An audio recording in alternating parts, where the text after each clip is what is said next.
Go ahead. Hey, everybody. Happy Wednesday. We're excited to be on this Wednesday Live. I'm extra excited because despite lots of adversity, I'm here anyway. Lots of things have happened. I'll tell you that in a bit, though. We've got Toolman Tim on. Toolman, say hello. Hello. How are you? Hey, for folks who don't remember who you are, tell us, who is Toolman Tim? I'm that crazy fellow that lives in the frozen tundra that is East Central Alberta, Canada. I run the workshop up here. Well, I call it the workshop. It's really an online community that's basically completely 100% stole the model from Nicole and Jack because it works. Yeah, I love to talk about tools, home preparedness. Preparedness is my term that I coined to talk about the art of home maintenance when help isn't around the corner, and I'm always there to give you a hand if you need it. Awesome. John Willis, what's new at the factory? Hell, what's not new? We got the swales in. I put in another 100 trees last night. Put in 2 more peach trees. We've got chickens all over the place. We're about to bring in sheep. My camera guy and Tad will be here at 3 to film Panic Prepper episode 10, which got us banned for a week off YouTube. Oh, completely locked off YouTube. We have a Rumble account set up, so that's where we'll be posting those videos. And then we'll just put links to social media so that you can see them if you want to. Yep. And, if my channel disappears after this live stream, we'll know why. That's why I didn't suggest we also stream on yours today, Toolman Tim, because just in case. No worries. Just in case. Okay, well, I have an exciting, the moment every prepper has been waiting for totally happened to me today. I got up this morning, my internet went completely out. And I was like, great. 2 is 1, 1 is none. My next door neighbor has Starlink. Text him, hey, can I just go to your place to do the live stream? He sends me his password. And it was almost as silly as the one you told me earlier today. Of course it is. But it was a good one. But it wasn't, it didn't have the word ass in it. And then right as I'm calling DTC to say, hey, my internet's out, their repair truck drives up. He said, no, I turned it off because there's a short somewhere between this pole and your house. And so we're going to come fix that. So fastest repair in internet problem history has just happened. It is possible. So kudos to my internet service provider. So then I'm like, great, we're good to go.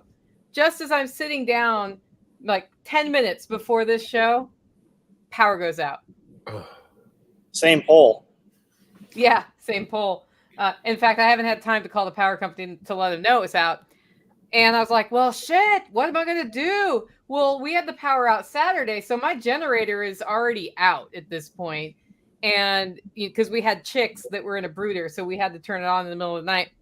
So I go outside. I'm like, tactical, bring up the generator. I start running extension cables. I got an extension cable in my office. I got an extension cable to the internet router. And we bring the generator out, and I'm like, nope, let me start it because you started it last time. And what if you're not here and I have a power outage? So I got it all set up. First pull, the thing starts. And so now we are running this show on generated power. It's why I don't have my lighting on. But we'll see how long it lasts. Because at this point, whatever, if it's a regional outage and the switch also is without power, at some point their backup ends and our internet goes out too. So, but it was like the moment my preps actually worked for me. So your cable guy took out your electricity and he's out there and you haven't called the power company. So nobody's come to see that he is stuck on the power line. Yeah, that's probably what's up. It might be late by now, unfortunately. Oh boy. Anyway, so I've got, the generator Jack tells you not to buy, but it does start 1 pull every time. Well, it's just loud, right? And that's been the conversation we've been having quite a bit. I had a generator conversation yesterday. I have all Honda generators. I've also got some Champion generators, right? They're super loud, but for the price of buying one Honda generator, you can buy 10 of these Champion generators, these little 2-stroke generators. Super loud, got to put oil with them and stuff, but how often are you going to use them, I have a Honda. I've got mine's a Furman, and I took my my decibel meter out to check it, and it was around 78 decibels, which is a little loud, but I've got a neighbor who runs a diesel to warm up in the morning, and his diesel next door to me, when I'm standing about that same distance away from my generator, really doesn't sound a whole hell of a lot different.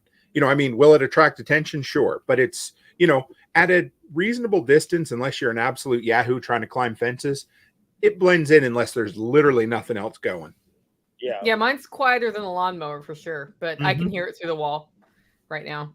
Where you really hear them is when all the power's out, right? Yeah. At night. So if you're the dude running the gym, like our neighbor in Cedar Lakes had a big Generac, and you knew the power was out because you heard his generator almost before, like it came on. I mean, super fast. But even with the attenuated housing, it was loud. You knew it. Yeah. Last time the power went out here, I decided to take a run around town just to see who had power and who didn't. And turns out my local phone/internet company has power when the power goes out. So I was the only one able to use Wi-Fi in the town, or very few, So it was some of the fastest connection speeds I ever had. It was great. Is there a reason you didn't go with Starlink yet, Nicole? Well, there's a long wait for it. I didn't sign up right away, and my next door neighbor has it. In fact, I think we're bringing it to Self-Reliance Festival to see if it works at your place. If it does, then there will be some live streaming from the festival. We're not promising live streaming. We're playing with this festival so that we know better what we can promise for the October event. But I just, like, at the time, my DSL works great, and I didn't see a reason to go for it. And then he got it, and I was like, well, I'll just use his whenever I need it. Then when I went to sign up this year, it's like a 2-year wait right now. Got it. And I didn't feel like doing that just yet. So I may change my mind, but we'll see. Got it. Yeah. Okay. I've got a quick thing I want to show here. I don't know if y'all have seen this, but I met Paul Wheaton at Exit and Build Land Summit. And I promised I would let folks know this week because he's only got 48 hours left on this. He's doing a Kickstarter to turn a whole bunch of footage he got all about rocket mass heaters. He did this huge event last year, rocket mass heaters for heating, rocket mass heaters for cooking, rocket mass heaters for just about anything you can think of. These are, zero money, efficiency in your house, cook stoves. They figured out how to tap into almost 100% of the energy you can get from wood and they've been playing with these technologies for years. They want to turn it into a feature-length movie. So he's doing a Kickstarter. The name of the Kickstarter is a movie about free earth-friendly heat. So that's how you find it. Or I'll throw this link actually in the comments too. But if you've thought about supporting him, this is a good time to do it. $1, $10, $20, however much you want to put in. It was really interesting meeting him because he comes off as larger than life, right? I don't know if you've ever seen him talk much, like super high energy. Yeah. He's like 3 times that in person. Yeah. So he's like huge and lots of energy. It was interesting. And he has lots of good ideas. So that's my plug for today. Awesome. Isn't it nice when you meet somebody and they're at least as much as your expectations? They're not some kind of caricature they play online. Yeah. Yeah. As seen on TV, he's like literally that way all the time. Awesome. Which is intense. That's more intense than John Willis. I believe it. Okay, so Toolman Tim, yes, I wanted to ask you something. You talk about taking your existing customers and finding new ways to provide services for them. Talk a little bit about how you do that and why a person might want to do that. Well, first thing I would say is it's much cheaper in time and money to keep your existing customers than it ever is to go out and find new ones. Because if you've ever launched a business from scratch and you've gone out trying to find new customers, it's a slog. So number one, if you can market to your existing customers, it's easier, it's less work, and you already know that they're slightly interested or they have an interest in what you offer. So that's kind of where I start. I mean, I was always a sales guy wherever I worked.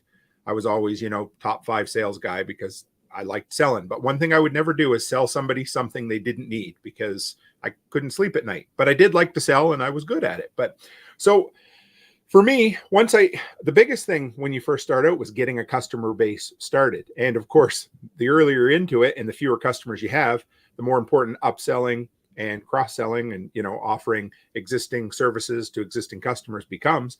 But for me, the very first one I did, and I was so proud of this when I thought of it, but we call them eaves troughs up here in Canada, gutters, I don't know where the hell eaves troughs ever came from, but the downspout, and how where the water goes down and it flushes out through, and how that tends to be a collection point where junk and debris always collects. So they make something that looks like a metal screen that looks like it goes over a light bulb. And I was buying them for like $2 a piece. And when I would show up, I'd have a bunch in my truck. And when I was cleaning somebody's gutters, I would say, hey, $10 a piece installed. I'm already up there. It literally takes me 15 seconds to throw it in there. And it could save you, it might, next year, you might only need your gutters cleaned once, or it might save you from an ice dam buildup. And it was an easy sell. You'd add an extra $40 or $50 on each gutter clean. Not every gutter cleaning, but that was just one simple way that I started just kind of building some additional revenue out of those existing customers. Cool. So what would you give people advice on if they've got an existing customer base and they're not quite sure how to upsell them? Let's say they do something like mowing lawns. What would you tell them to do? Well, I'll tell you a little more of my story. I guess first, I first started the very first thing I did was mowing lawns. And I thought, what can I do? Because I was charging by the time, and that becomes a pain because people won't call you back as often as it should be done. And so you end up having to hack through the grass way too thick. So I'm like, I'm going to offer a flat monthly rate for grass. So, in that way, if I need to come once because it's dry, I charge them the same amount. If I need to come 4 or 5 times, I charge them the same amount. That I was also doing that in snow, but I wasn't combining them. So I decided, okay, let's get snow customers and grass customers as one customer. So now 10 months of the year, 5 months in the winter, 5 months in the summer, they're paying a flat monthly rate for grass and snow. And a lot of people, if they're already paying that, say $135, $125 a month for their snow removal, they'll say, oh, well, I'm already paying it. I'm not missing it. So let's just let Tim do the grass so we can go drink beer, at the lake or whatever. And so that was a way to kind of take, if you're offering a seasonal service to a customer, say it's a winter service I know you guys don't know what that white stuff is down there too much, but if you're already offering a seasonal service of one time of the year, look and see what you can offer for the rest of the year. If you're going and doing their gutters, maybe they need their hedges trimmed. If you're doing their grass, but they have really nice walkways, maybe you buy yourself a little, $45 surface cleaner from Amazon, attach it to your pressure washer, and start doing driveways and sidewalks, or decks, or you do it all. You go in, you pressure wash the house, you do the sidewalks, you blow them off, you just keep looking at the existing services that you can do that don't cost you a lot more money. And then conversations with customers. That is the big one for me. Just chat with people, because all the time customers are, I didn't know you did that. So they'll ask me, what are you doing? And when someone asks you, what are you doing? The common phrase, oh, not much, or what, I tell them, I'm like, oh, I'm cleaning windows, I'm hauling garbage, I'm going here. And, maybe 1 out of 10 conversations. Well, I didn't know you did that. Can you come and do windows for me? Or, hey, my niece is moving out of a rental. Can you come and do a garbage haul away? And for me, a lot of times the customers will upsell themselves if you just let them talk, because eventually they'll tell you, this is what I need. If you're open to it, grab it and go. Awesome. John, how do you upsell? Gummy bears. Gummy bears. Tell us about, everybody knows about gummy bears, but tell us anyway. So branded merchandise, right? We do a shirt every week, 120 pieces. We sell out of them usually the same night that we drop them. If you have eyeballs, it's easy to sell things once you have eyeballs. And we have about 50,000 on our email list, and we whittle that down twice a year. We actually kill about half of our email list because there is an algorithm. So we actually cut our email list down to about 20,000 twice a year. Wow. And every time we do that, the revenue on a Friday night is between $5,000 and $10,000 higher when our email list is smaller, because it takes us out of any mass spammer and puts us directly in the inbox. So people want to see our stuff a lot, but a lot of people have free email services, Yahoo, Gmail, Hotmail, right? So all the spammer stuff affects our algorithm. Now we have a text app. We only have about 2,500 on our text app right now. And to bribe people to get on our text app, we would send the email out or the text out an hour before the email would go out. And if stuff was selling so fast, we had to stop doing that because the email customers, there was nothing left when they would go on there to buy. So we give it only a 15-minute priority now. And then we send messages out through the week We just built a couple different products yesterday. They were available. We put them up. They sold out in minutes. So it builds urgency. And if you have an audience that's already buying things, we do gummy bears. We do coffee. Nicole roasts coffee for us. We take coffee. We put coffee up on the website. We bring in a coffee mug. We might do a shirt and do a bundle, so you can buy the bundle or you can just buy the coffee. You're not sure which of our coffees we like. We have both versions bundled up. That's branded merchandise. Those are things that I can sell with my name that we don't have to put human labor into. If you're not aware, on the other side of this wall is a sewing shop, and I've got 24 sewing machines sitting out here, and we build that stuff. But because of that brand that I've built over the last 35 years, we can co-brand anything that I'm really interested in or anything I think the customer might like that kind of fits in with us. And that's all upsell. Yeah. It is 100% true that existing customers already have trust.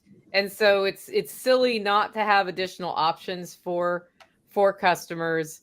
And I kind of wanted to bring that up today because a lot of people are just hyper focused on always getting new. But I put in 100 times the effort for that one new customer versus here's a new flavor of coffee. Or if you like my membership and you like the webinars, maybe you'd like to come to an event. If you like events and you like the coffee there, maybe you'd like to buy coffee, right? If you like the coffee, maybe that would make a good Christmas gift for your family, or Mother's Day or Father's Day, which is almost here.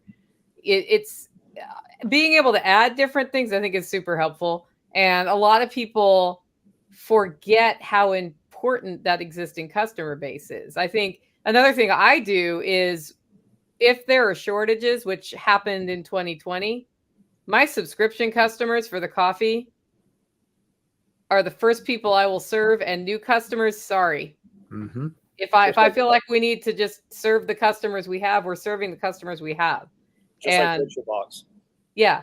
And, luckily, so far it hasn't gotten that bad, but it's people who've been loyal to me over the years. I'm going to be loyal to them back.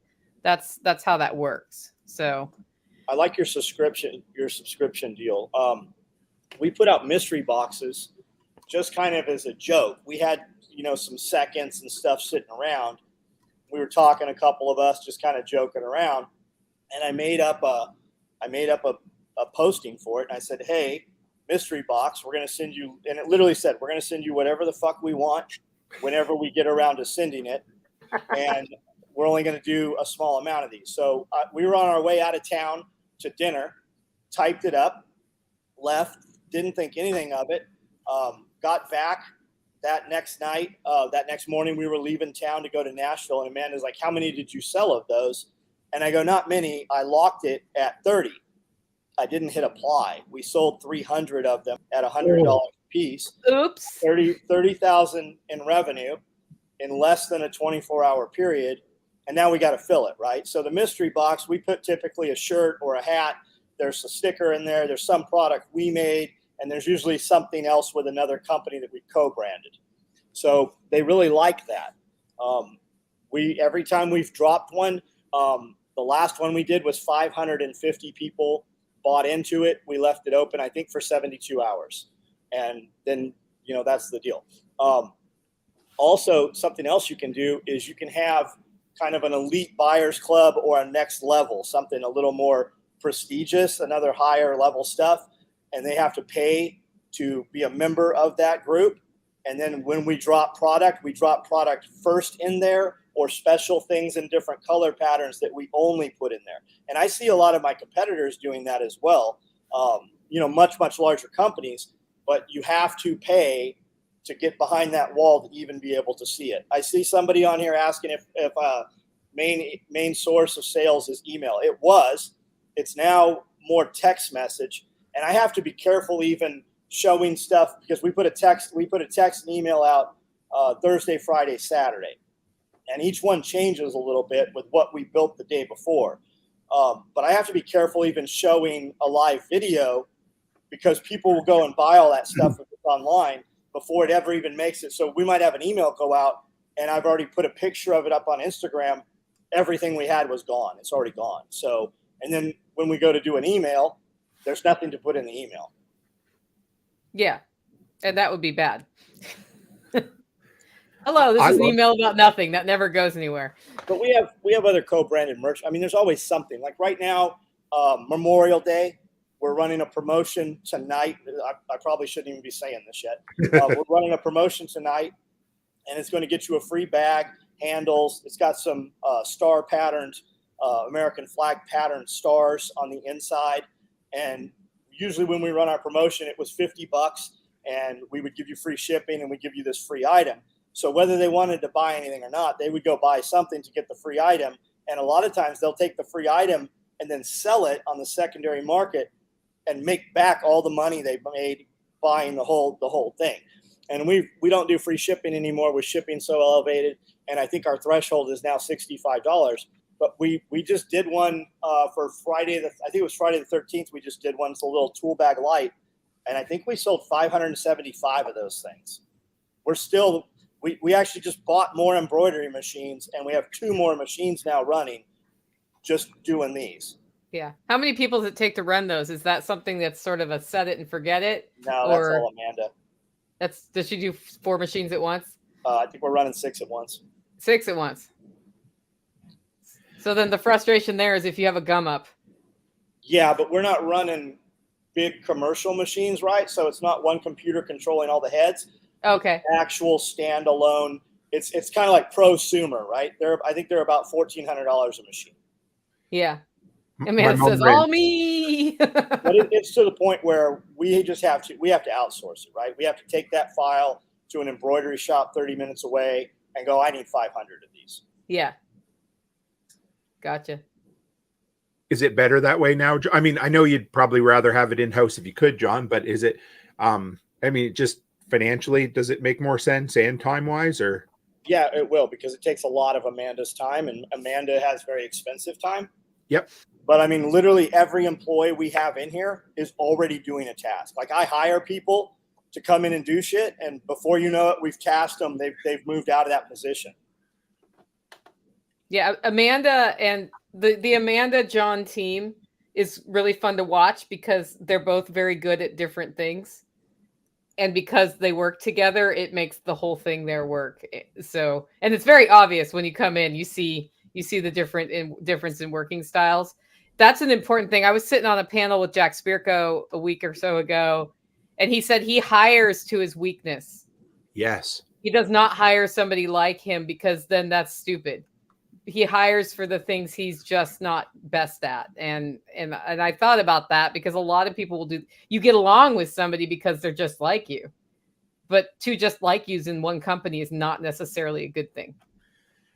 I've discovered the joys of Fiverr lately a lot, and that has saved my ass. I can't, I know how it works, but I cannot believe if nobody's using Fiverr, like every little thing. Becky wanted an 8.5 by 11 promo sheet for the daycare. We sent it off there. We had it back 24 hours later, cost me $30. I can't even open my computer and be done for that kind of time. And the hair I have left would be gone. If you're not using that kind of stuff, it's great. Yeah. Lots of tools available I think there's never been an easier time or a harder time simultaneously to start a business. Like we have so many tools we can use. You can make the wrong decision on them, and that can end up costing you a lot. But at the same time, if you're strategic about where you put your focus and those resources that you use, it's so much easier to get things started than it used to be. Like I remember 20 years ago, the process of getting a logo, and I had instant access to a graphic designer. It was hard and expensive and took forever. And now I just do a logo tournament, offer a reward, and see what comes up. And there'll be like 100 people working on whatever logo I'm interested in. Yeah. No, how can you explain that part of it? Because I just normally hire somebody on Fiverr. Maybe I'm missing out a little portion there. Or is that a different site you're using? It depends on so if you have a pretty good idea of what you want your logo to be. Yep. And you like a designer, you just use a designer. Okay. But sometimes when I'm developing a new brand, I want to tap into different people's creativity. So I'll have clarity of what our purpose is, what our marketing position is, meaning what are the core fundamental principles behind the brand. and some idea of color scheme, those sorts of things. I'll put that all out and say I'm looking for a logo that can be used, square or long, that's bold, so that it's it doesn't have a lot of little details that you can't identify it as your logo from far away. I'll have other parameters, and then I'll offer $400 or $800 as a reward. And you put it on logo tournaments, and there are other sites like that. And then the key is you give 2-3 weeks of a time period for these to come in, and people will start submitting designs. And usually the first designs aren't super thought out detail wise. They're just a shape of a logo. And then you give feedback on those, and those same designers will refine it for you. And they're all competing for that $800 reward. Does each designer see the other designer's art? Yeah, it's all up there. Okay. And you can say, and you can prioritize them. If you do not have time to review the designs, though, don't do it. Because you're going to spend 3 weeks reviewing designs. And if you don't give people feedback, then they stop being interested. You don't get as good of a result. But I love doing those logo tournaments when I have something that I'm just not quite, I don't say like it needs to be my cowboy hat. For my podcast logo, I just went into my community and said, hey, what are the core themes you think should come out in the logo? And somebody, actually Jenny, drew it in pencil and put it up. Yep. And it was my podcast and a corncob microphone. And I said, perfect. And then I paid a design. I sent that to a designer, this pencil drawing, and said, make that into an actual logo. And then they chose the fonts and everything, and it was perfect. We have different artists. Like we've got an artist that if you're doing vehicles of any kind, that's the dude. We've got another guy that's a cartoon guy. If I want something cartooned, and that dude is in Canada in a huge mining gravel pit, drives a big giant dump truck every day. When I hit him up through Instagram, he gets back to me in 30 seconds, almost always. And I give him a concept, and he throws me a rendered first artwork, usually in under 90 minutes. So, and then we've got other dudes. I haven't found any of these guys. I've got a few friends that have companies that use all these dudes, and I think most of them did come off Fiverr. I've got friends that are amazing artists, but I don't need like I don't want my stuff to look like graphic novel, right? If I want my stuff to look like this, I just throw the concept at my shirt guy and he handles this. But if I need something, taken from an actual photo to print ready artwork, we've got a few different dudes we use depending what that is. But the biggest thing is just that they act hungry. If I have to go to a dude to get artwork, because usually it's hit it, quit it, on to the next thing. It's very immediate. We have like the what was the iced tea? The guy hit the guy with the iced tea. What was that? Anyways, it happened, came out on social media. This kid's mouthing off. This other dude hits him with this can of the iced tea. So immediately we want to put that out, right? I have to do that, and we have to act and have it ready to go in 72 hours. So if I have to get with a guy and we can't get turnaround immediately, it's a non-starter. So most of the guys that we do stuff with, they're super fast. Twisted Tea, that's it. Yes, that's okay. Twisted Tea. Put that up in the comments. I love the idea of outsourcing and white labeling things as well, especially if you can either support somebody locally or, for us, the coffee thing that we've been working on, that is totally a Canadian thing that'll be white labeled. I don't have to handle it. Turns out they'll also do things like tumblers and mugs. They print them in-house. They put them on their website. They take care of shipping for me. And something else that's really cool, things like steak spice, because I'm looking at a couple of different steak spices. I get the full case sent to them. They take care of everything else for me on their end. I don't even have you found a drop shipper. Yeah. And they're hungry for it because they pivoted out of COVID. I said that word, darn it. Anyway. You said the C word. Yeah, so they started an in-house graphic design system. They started basically they help with the website design, the whole works, and the pricing is really, really competitive, really good. That's awesome. Okay, so end of the world as you know it. How's that going in Canada? Has it ended yet? I'm too busy working to know if it ended yet. I'm so friggin' tired of, oh my God, the doom and gloom. Don't worry about it. Just build something great. Focus on your family. Build a community. I don't know. Like, yeah, I mean, sometimes I get lost down that rabbit hole for a few minutes and I'm thinking, shit, this is bad. And maybe it is, but you can only do what you can do and just keep fucking building relationships and storing up stores and doing what you can. But I mean, yeah, are we talking about buying land in Tennessee? Absolutely, we are. Hey, have you found any yet? No, I want to talk to you about it, but Okay.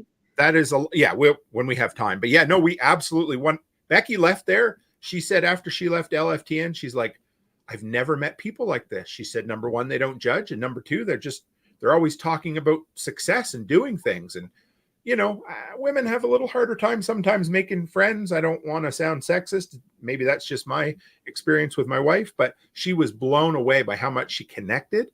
And she's like, oh yeah, we got to head down that way. I'm like, okay, sounds good. But that's not just Tennessee, right? That's because Nicole, that's I know the people she's brought in.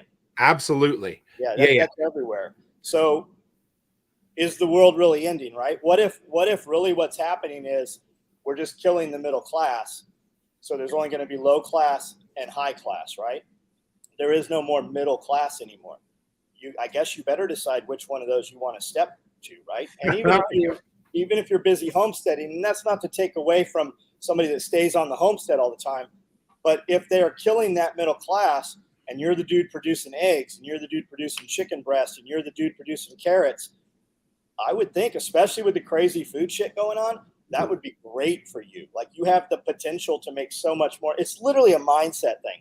I spent over a decade hiding, waiting for society to collapse and just not paying bills that I should pay because I'm diverting all the money, right? Yep. Until that thing became this huge monster. And I heard, Jack said, I remember I was standing right in my office that day, and he said, there's all these guys hiding in caves waiting for society to collapse, and they spent the last 20 years of their life not living. And I'm like, holy shit, I'm 35, I haven't done anything, and we decided, like, okay, I'm gonna go live, right? So we're gonna take some of them. We had huge money coming in, so we're able to do anything and act quickly. But I had 2 houses full of, and I mean, we still have all that shit, full of all the storage food and all the encased stuff, but we didn't use any of it. Like, we had, I bet you there's $1 million in that shit over the years and the time put into that. So, but we never utilized any of it, right? It was just in case. Yeah, and just in case, it's not bad to have some just in case things. But at some point, if you're never going to use the just in case, it is just sitting there. And it in this climate, it's sitting there molding, degrading, because even as hard as we try to keep humidity out, humidity's a thing here. And like dry storage that's sealed, okay, that's fine. But I think of all the supplies, like even just a shovel, if you're not maintaining it, what's happening is the humidity's hitting it and mildew's going to start growing on that unless you have a way to keep that from degrading. And so I think it's important to think about just in case, but it's really important to think about what can I maintain and how can I make that, instead of a just in case, how can I make that into my buffer? How can I make that into an extended timeline of how long I can go without needing to replace a thing versus just always having something that stores for 30 years. I sit in all these freeze dryer groups and they're like, what can I freeze dry that'll last 20 years? And I'm thinking lots of things will last 20 years, but do you want it after 20 years? If we're running the freeze dryer, we're running protein. We're actually adding a second freeze dryer. We are running protein.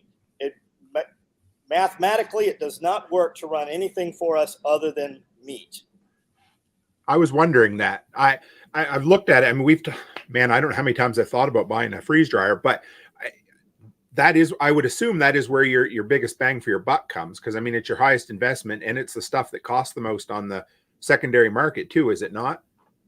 Yeah, absolutely. If you go look at a thing of meat right now in a can, the cheapest protein to buy was TVP, textured vegetable protein, right? Oh, yeah. Boy. And I think it was like $36 a can. Your next cheapest was sausage crumbles at, I think they were $60 a can. And now I'm seeing small cans for $69 of chicken breast. And I mean, it's the same amount we're putting in bags right now. I see guys selling this. I don't know how many they're selling, but it seems like they're selling a lot of this stuff from the way their marketing looks. It's just the electricity of it. We can do all kinds of fun shit with it, but how many ice cream sandwiches do you need freeze dried? If we're really, why are we doing this, right? And you can take and make money with it. I mean, we freeze dry gummy bears, we freeze dry Jolly Ranchers, we freeze dry Skittles. I mean, we freeze dry enough trash, candy, that we're having to buy a second one of these machines so that we can run protein at the same time. But it's like your shovel thing, right? Yeah, I buy shovels 12 at a time when I find them. I go a lot of times they don't have them. I buy the big cobalt ones. How in the hell did we live 30 years with a shovel that didn't have, a place to put your foot? Oh, I used to, wreck. We would bust shoes and boots and stuff digging holes. Wear them right through, right? Yeah. So maybe the move for that, if you want to do that, is just to work a little bit more and have a climate controlled building, right? Or paint those blades first. The fastest thing that destroys a shovel is an employee leaving it out in the dirt. And it just rip off, right? So maybe the move is just to hire a dude to maintain and have a maintenance program and start the trucks and start the generators and take care of the tools and just do those things, right? And maybe that same dude feeds chickens so that now we can take off on a weekend and go do some things and leave the property if we need to. So here's a question. Would it make sense to freeze dry rabbits as dog food? Why? It is people food. Why? Well, I just say why, right? So what? Because I'm not freeze drying rabbits, and I do feed rabbits to dogs every day.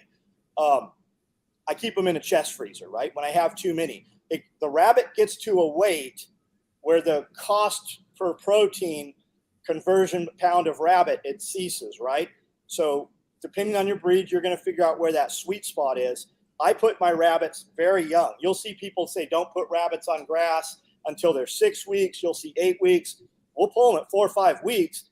Now, they still have pellets when we put them on grass, so the bloat's not an issue.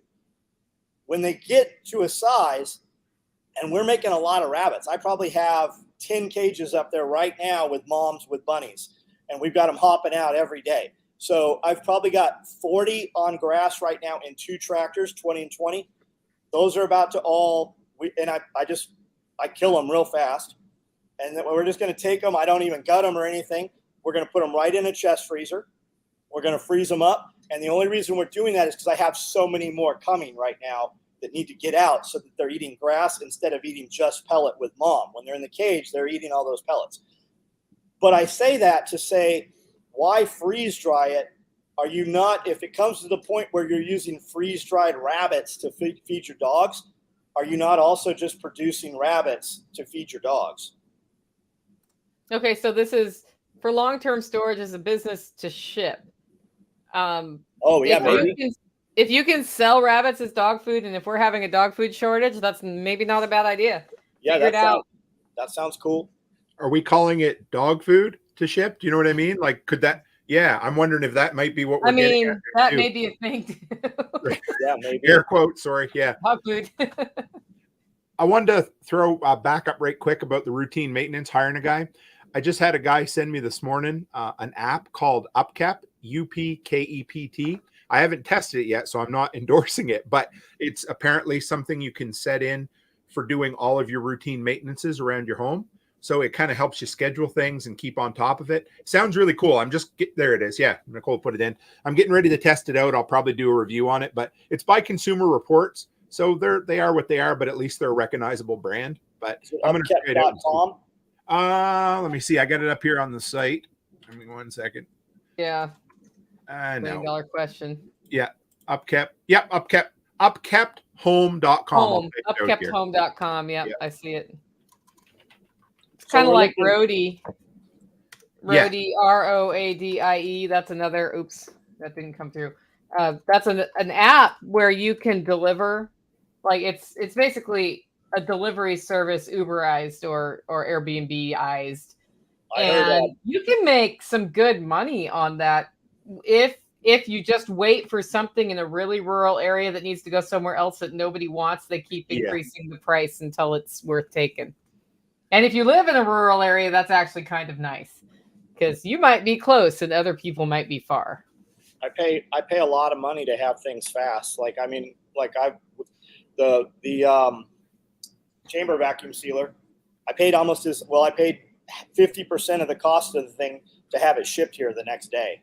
I mean, we do that all the time. Check local shipping companies too. Like a lot of times if you're getting something going from one area to another, sometimes they'll be like, not third party, but in my area, you'll get certain companies that you can call. I've got one that does just an hour and a half route every single day. And their price is like a third of what the big guys is. But, you know, it's a little less convenient. But if you give them a call, just check in that town and just type in like shipping companies local to that town. And sometimes they're heading almost the full way for way less money. I do that quite often. Sometimes, like for instance, my son a few years ago rented a tuxedo for his graduation. It was cheaper for me to give it to him or to send it back with that shipping company than it was for me to drive the hour and go drop it off. Yeah. I actually have a coffee order like that right now. I usually hand deliver this one in Cookeville, Tennessee, because I go there once a week, but I'm not going there this week. And I just realized, you know, the $8 in shipping is cheaper than my time to make a special trip for an hour round trip. Yeah. So Freedom Media, Speakeasy, right? Nicole and I have a friend that are actually in the process of doing that. There is also a private club in Nashville that I've been to. I believe there's 1,000 members, but there's only ever 20, 30 in there at any given time.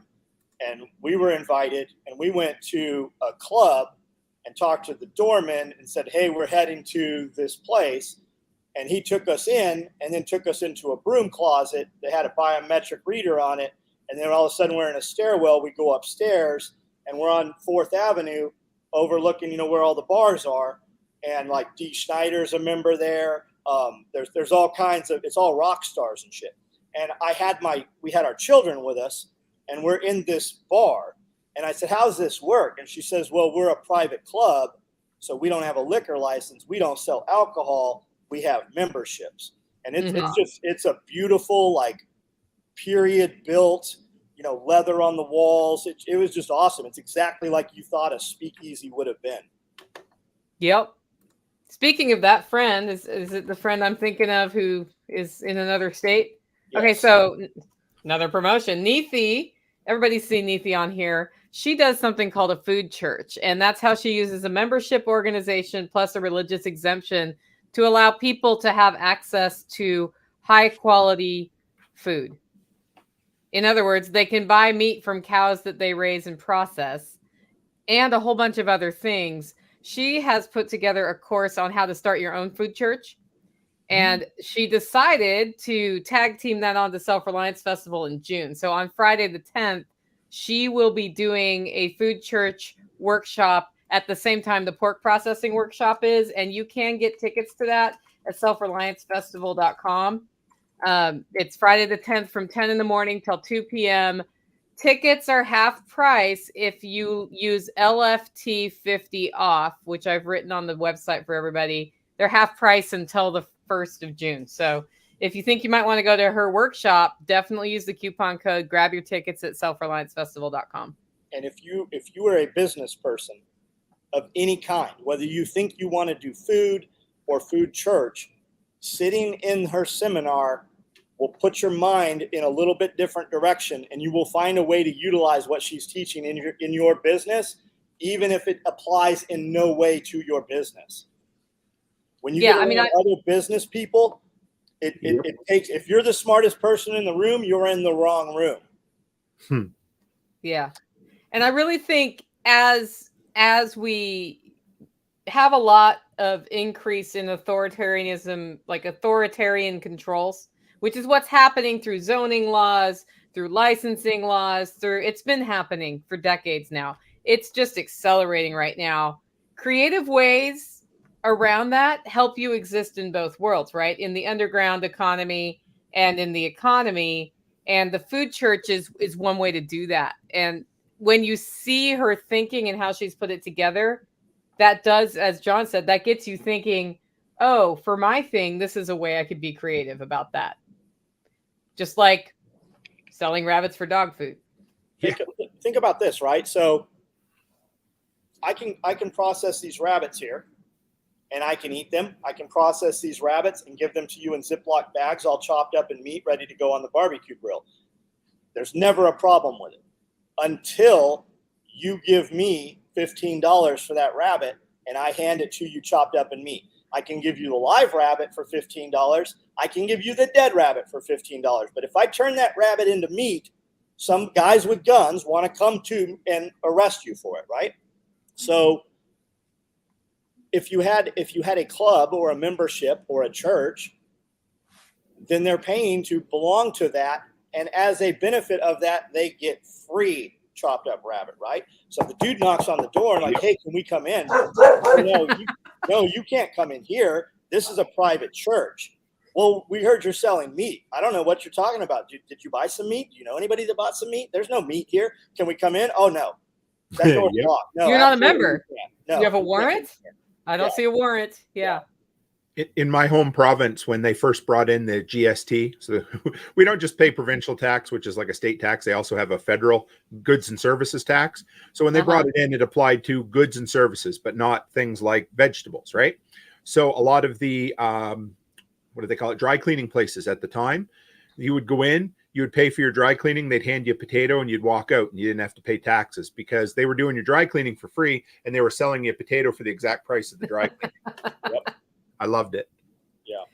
Yeah. One way that people have gotten around like food service regulations in the coffee world is they sell you the cup. Yep. And the coffee is free. That's how we did alcohol. Like our beer, we'd have a beer tender, who's a certified, she's got her license and shit. But we would sell cups, and then you got a free fill and refill, right? So we'd check IDs and had bands and everything for it, but that's how we got around all that. Yeah. How are alcohol laws in Canada? Are they as weird as here?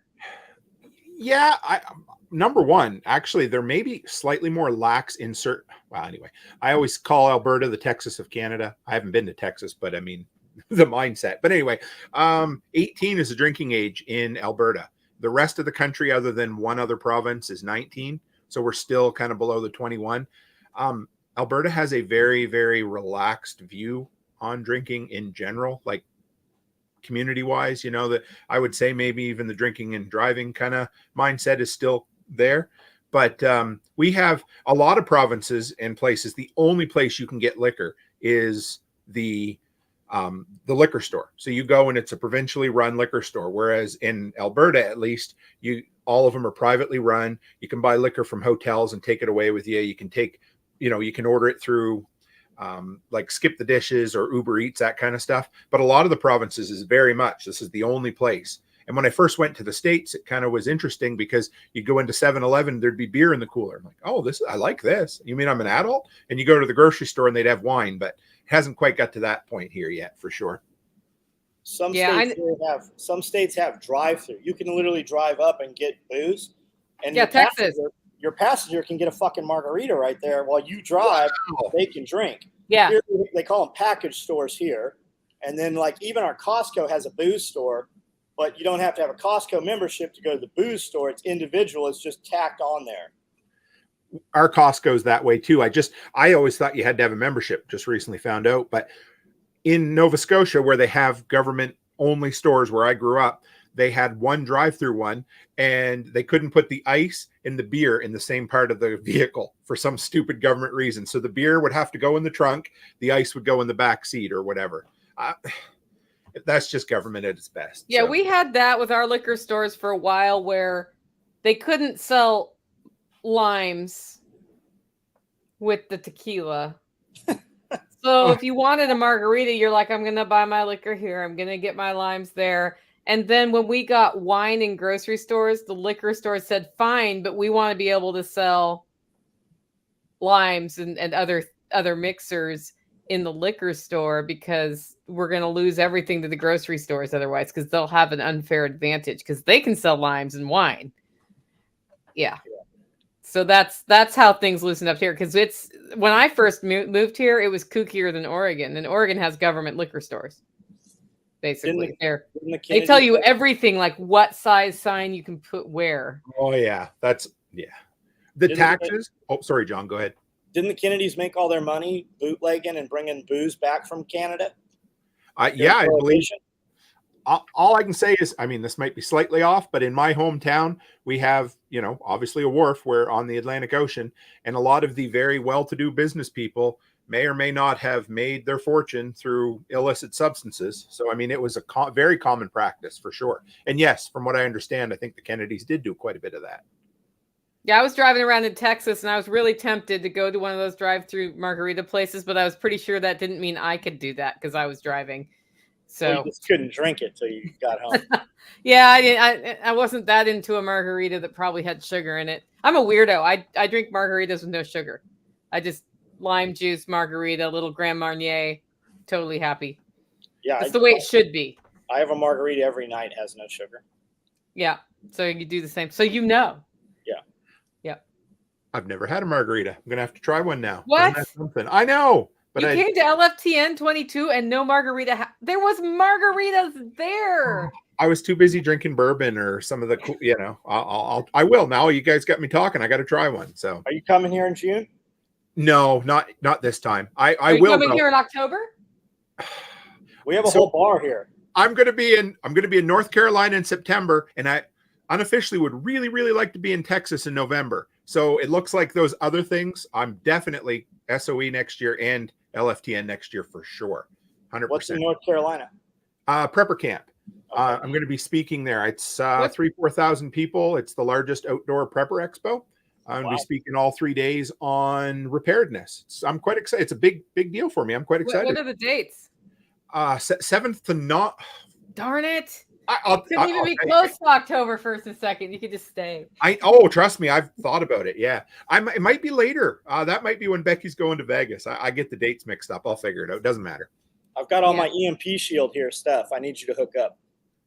Sure. You talking to me, John? Yeah. Yeah, I'd love to. That'd be awesome. I'd love to. Yeah, that would be freaking cool. But I will. If we can make something work, I'd love to get to. I was even thinking, are you doing one in the cold month of the year next year? That's October. Oh, what about February or not? We haven't even announced October yet. Okay, I didn't want to. I wasn't pulling too hard because I figured I'd get you in trouble. So we'll talk. I'll whatever. I would suspect that EMP Shield is sponsoring our event, Self-Reliance Festival. I would suspect that EMP Shield is probably somehow involved with Prepper Camp if it's as big. That big. I will chat. Yeah, then I will chat with them while I'm there. Those guys are super cool. Find them if they're there. Yeah. All I can say, I mean, I have bragged about LFTN for whatever, but those little in-person connections you make, they spiral out. Like I am booked for show guests for the next 3 months, and half of that came from either talking in person or talking to someone who knew somebody that is going to come on, and it's all high quality. Oh, it's just it's awesome. I know I've talked about it nonstop, but it's been awesome. Well, they're qualified people, right? So if you met them at Nicole's, it took effort for them to get there, right? Yep. So it disqualifies all the non-doers for the most part if there's effort.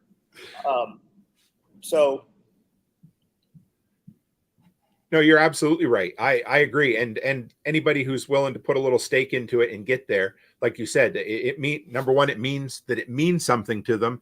And number two, that upfront investment means that they're willing to do something for it. It's awesome. Thank you. Mike. Yep, I knew I was wrong. There is no reason you cannot be at the October Self-Reliance Festival. Okay, so when is it? The 1st and 2nd. Oh, I might make it work then. That would be awesome. And, you'd make a pretty good speaker and stuff. That would be fun. I'd be all, you know what? That's that close. I bet you I can make it work. The wife can, and it's the best time of year because I don't have snow and I don't have grass. So I'm sure I can. We also don't have snow and we do have grass. I know. Yeah, it was great. I loved it. I'm still, everybody's like, man, you're so brown. Tanned up from being down there. It was crazy. Yep. Cool. Okay. So the high pressure campaign to get Toolman Tim to Self-Reliance Festival is working, John. Sounds like it's a done deal. Speaking of campaigns, you guys want to hear a funny thing? An anarchist is running for town council in his local town. I saw that. Yeah, it's an interesting, it came out of nowhere, and had some friends that were like, you want to go or you want to run? I'm like, not really. And so basically I'm going to be like, hey, don't vote for me, but if you want to vote for me, go ahead and vote for me. It's interesting. We have a mutual friend that you introduced me to, Nicole, who is helping me unbelievably, as you can imagine. Was it the person I tagged on Facebook? Probably no? that lives near Washington, D.C. That lives in DC. Yeah. Oh, different one. Oh yeah, that person's very helpful. So I will just I have a really hard time taking help from people. Period. I like to do everything myself. And when this mutual acquaintance offered to help, it takes you back, right? Because I don't really. Okay, thank you. And then I just had to smile and say yes. And then I reached out, and this person's like, right away, yeah, we'll help you. And I'm thinking, I love that. That is awesome because so you're gonna win. That's my plan. I don't do it if I say that, but yeah. Anyway, it'll be awesome. I'm excited. Who are you running against? Anybody or? Yeah, 3 people. 3 people. Yeah, and one I know really well, really great guy. I don't know the lady who's running, but they're both seem like really nice people. But I know that the guy I'm running against is a local guy, really, really cool dude. So if I get elected, great, and if I don't, it's okay too because I have a lot on my plate already. I'll do a great job at it, but if I don't, I'm okay with it too. Well, you're about to find out whether they're nice or not. Yeah, I know. I'm too nice for my own good some days, but that's totally fine. I've learned. Freedom Media says she needs a Rottweiler sitter for 4 dogs. Can they be? So I don't know if you're aware. There's a lot of businesses where you take your dogs there, and it's like doggy daycare. And they have their own cages, their own kennels, and then they have access to the runs and stuff. I've seen places that have looks like at least 50 where the dogs are separate. Maybe somebody comes to your house. I don't know. Like my dogs couldn't leave here. My dogs have jobs to do, so somebody would have to come here feed the dogs. But we've kind of built that in. There's people here on the property 24 hours a day, even when we're not now. So yeah. We just found a local. It was an incredible business. It's a lady who runs it, and she has teenage girls that come, and they'll come 3 times a day to check on your dog. So now when we leave, because we have a little army of Chihuahuas that you wouldn't want to leave with anyone else. They come in, they sit with them for an hour 3 times a day, and they don't charge enough. I told them they need to charge more. It's like $10 per dog per day, and anyway, we paid them more than that. Yeah. And they come, I think, yeah, no, that's what it was. Absolutely. I'm like, you need to charge more. Anyway, so they come and they feed them, they play with them, they let them out to run, then they bring them back in. They're just an awesome little, just getting started. And they're right professional. And they brought me, and they're like, they had a waiver to sign, and they wanted you to put the names and the description of each dog and what they're, it was really cool. They're like 14-year-old girls running it with their mother. Yeah. That kind of thing. Any kid can do it. My daughter is making bank right now babysitting because no other 12-year-old kid her age wants to babysit, and she's got more money saved up in her bank account than I did when I was 25 years old. So she's doing well. I am fortunate to be friends with homesteaders in the area. So when I go out of town, there are people who know how to handle animals here. But I would love to find somebody who is not a holler neighbor so that all the holler neighbors can leave all at one time, who could just stay here from time to time, a couple times a year. But they have to be comfortable with livestock, What about, so have you, Farm Hop Life, I can't remember their names, but they were on Amy's podcast. Oh, yeah. So that's what they want to do, is hop around and help people out. And I'll bet you, I don't know if they've mentioned this yet, I'm just going to brainstorm for them. I bet you they could turn into farm sitters for people as well, so that they could jump from, instead of just going and helping people while they're there, go and help people while they're not there. Yeah, but that would be awesome. Yeah. Power just came back. There we go. Look, lighting. It sounds like you just need a new holler neighbor that's the last man on the totem pole. So when you all leave, that person stays there. John, it's your fault I need this. You realize that. I'm like, hey, he's like, hey, let's do this event. And the next thing you know, it's 500 or 600 people. And I'm like, I actually need all the holler neighbors there to make this stuff run. Yeah, so imagine what that October one's going to be. It's going to be awesome. Yep. I'm hiring an event planner for the October one. Yeah. How many people are you expecting at? Oh, no, did you just have it, or you got one coming right up? No, we've got one in 2 weeks, June 11th and 12th. We're going to definitely have 500 people there. I'm contemplating. 650. So love it. John and I have to have a debate about if we accept at the door people at this point. So we'll have that talk and let everybody know. Let them come? Yeah. Okay, well. We used to, so when we'd have the big parties, right? Our biggest party was 900 plus, and we book in. I'd have 3-4 acts, right? Bands play, and the last day we wouldn't ever put it out in advance, but we'd be like, "Hey, the Georgia boys are here. Little White is here," and we just put flyers out and put it out in local Facebook, and we'd let all the kids come. So they would just come in. So we'd have another 200, 300 kids here just to see the music. How it can work? If you'll. How big, if you want to tell me, you don't have to if you don't, but how many acres or how big of an area? 10? Okay. Cool. That's yeah, right on. That's awesome. I can't wait to get there at this point. I've only heard almost all, no, I'm just kidding, all good things, but we've pushed so the area we're using for the event right now, we've had way more people in here. So we're good. We'll do it. Nicole's like, just, yeah. And did she frozen?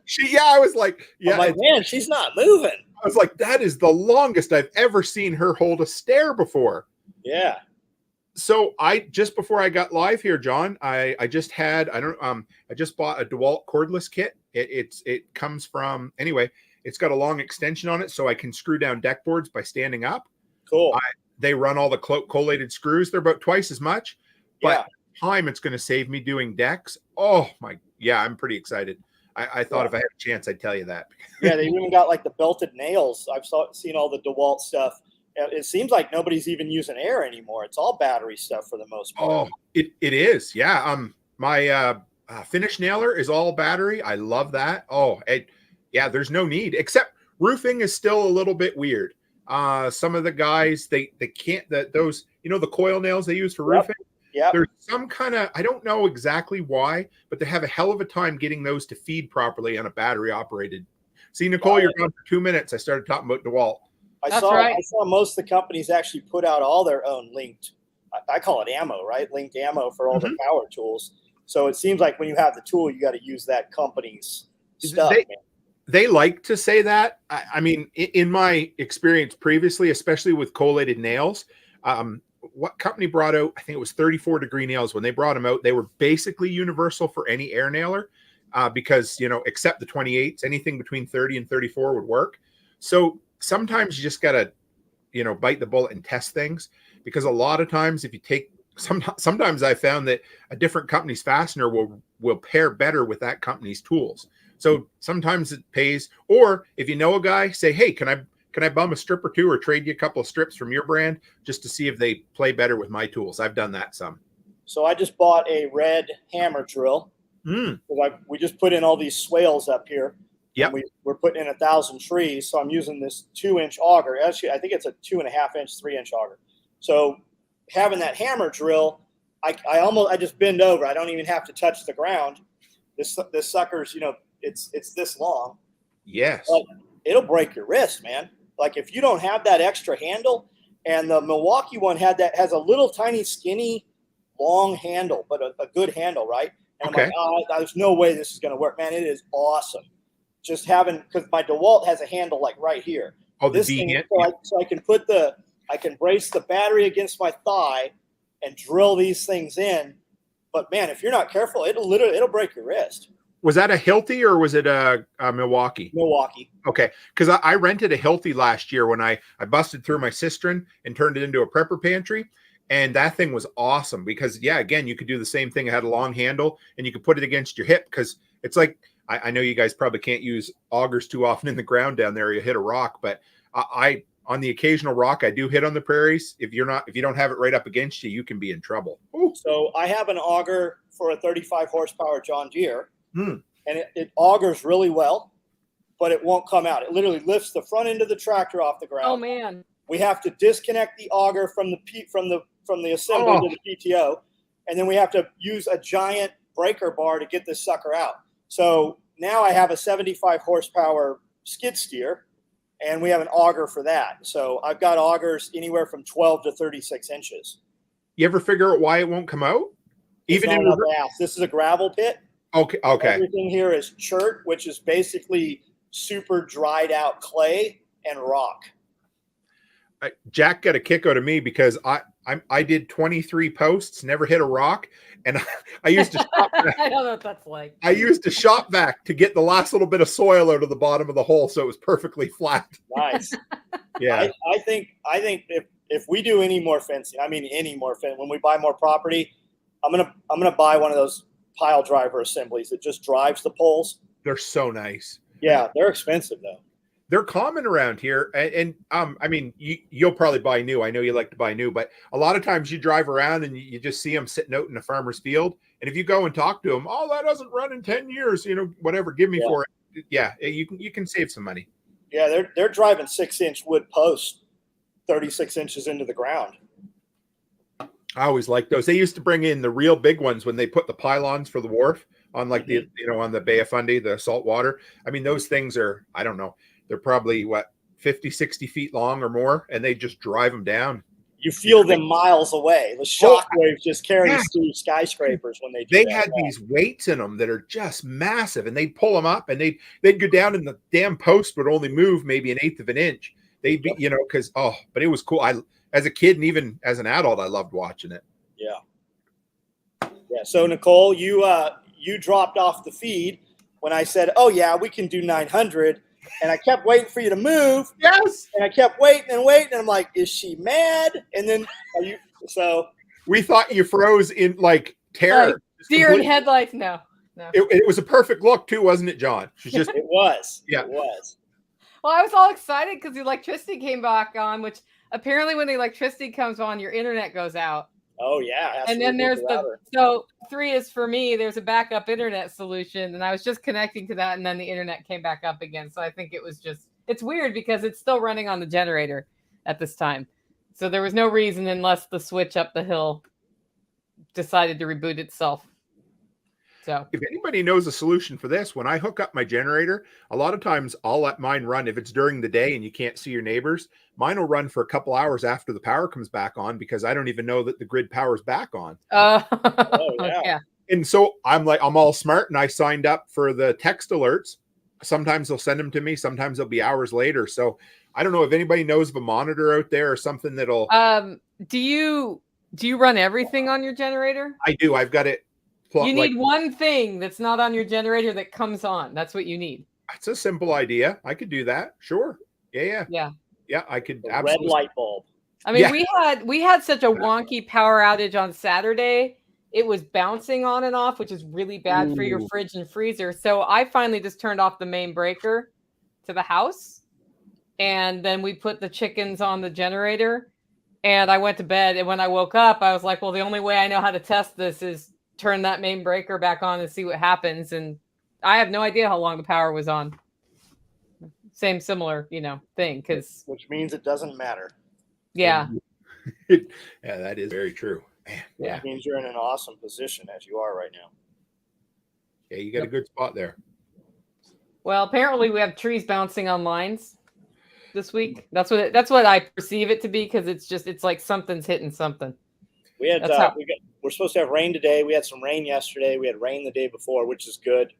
All the swales are functioning. The culverts we cut in, those are all functioning. The big pond is completely full right now. I got to pick your brain, John. You have a bunch of wicking beds, right? Or do you do wicking beds? No, I have floating rafts. I have about 1,800 gallons. We have styrofoam floating rafts with 2-inch holes and then 2-inch net pots. So we actually start a lot of plants in soil, pull them out, put them in the net pots, and just put gravel. I literally take gravel off the ground, kind of, hold it, wedge it in place, and it grows. Some stuff does awesome, some stuff doesn't. We just added a ton of water hyacinth. I never painted my tanks black. We never concealed them, so they get sunlight, so they turn green very, very fast. So we put in a lot of, it wasn't a lot, it's a lot now, water hyacinth, and it's helping to suck a lot of the nutrients out. And then our fish, the fish are damn near, I'll bet they're 14 inches right now that are in there. Oh, I mean, do you want to paint those? I don't really care. I mean, does it? Okay. People comment on all of the time, right, about how green the water is, but does it matter? It just depends. What the algae is doing is the algae is eating your nutrient rather than the plant you want. That's the only problem I see with it. Got it. And that water hyacinth you can feed your livestock with. Yeah. That's what I was wondering. We just put 100 bluegill and 100 red ear sunfish in the big pond yesterday. The fish truck came, so that went in there. I think we're going to build like a 10-foot net, almost like a trampoline maybe, and enclose it so that we can put the water hyacinth contained in there and kind of tie it to the shore so that it will reproduce, but then we can just bring it to the shore and dump it right into the blade of a tractor bucket, and then we can just take it where we want to use it or compost it. Yeah. You think it's possible? I just got water hyacinth from Spirko's place, so I have not overwintered hyacinth once in 5 years. Have you? I have not. I just bought it from Amazon. Okay, yeah. Love Amazon. I have this idea that I can overwinter it like my friends do, but somebody always has to bail me out. I think you can. Huh? I think you can. Oh no, Brian, who was going to run the smoker at Self-Reliance Festival and smoke that pig, he overwintered it this year, and he gave me one, and it's alive. So he takes it inside in a bucket and puts it in a shiny window and changes the water every so often. And his live. I do that, and they're like 3 weeks later, it's all dead. Just like sweet potato slips. Yeah, I get those done. What were you going to say, Tim? Oh crap! Oh yeah, about sorry.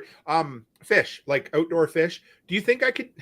Of course, you know me. It literally kills you outdoors 6 months of the year up here, right? Is that even? You think for me it would be more worth just doing for the 6 months and then shutting it down, or what do you think? So for me, it's way cheaper if we just bought fish as soon as the thaw left. Yep. Grew them and then just killed them or ate them or buried them in the dirt for fertilizer. But I mean, we do dumb shit all the time. So I'm running 1,200 watts of stock tank heater, trying to keep 2,000 gallons of water that's trickling from freezing. And I mean, it freezes up. Like our IBC totes had 6 giant ice cubes, and they froze up so much you could put your hand down all the way to the bottom. But as soon as that, it's only like that for maybe 2 weeks.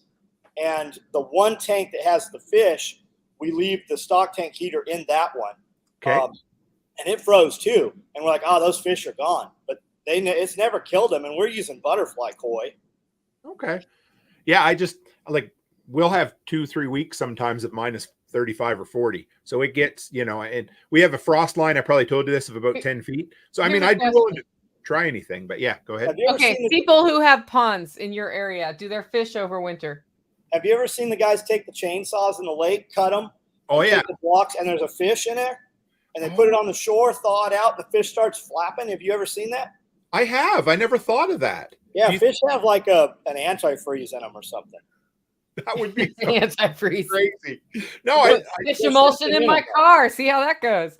It's just like your turtles and your reptiles and amphibians. I mean, they get in the mud and stuff, but those fish, I've seen dozens of times. Like James Yeager was saying, him and Barry, his brother, they used to take and cut fish out of ponds here, put them on the shore, let the sunlight hit them, and they would just flop around, and then they'd get back in the pond.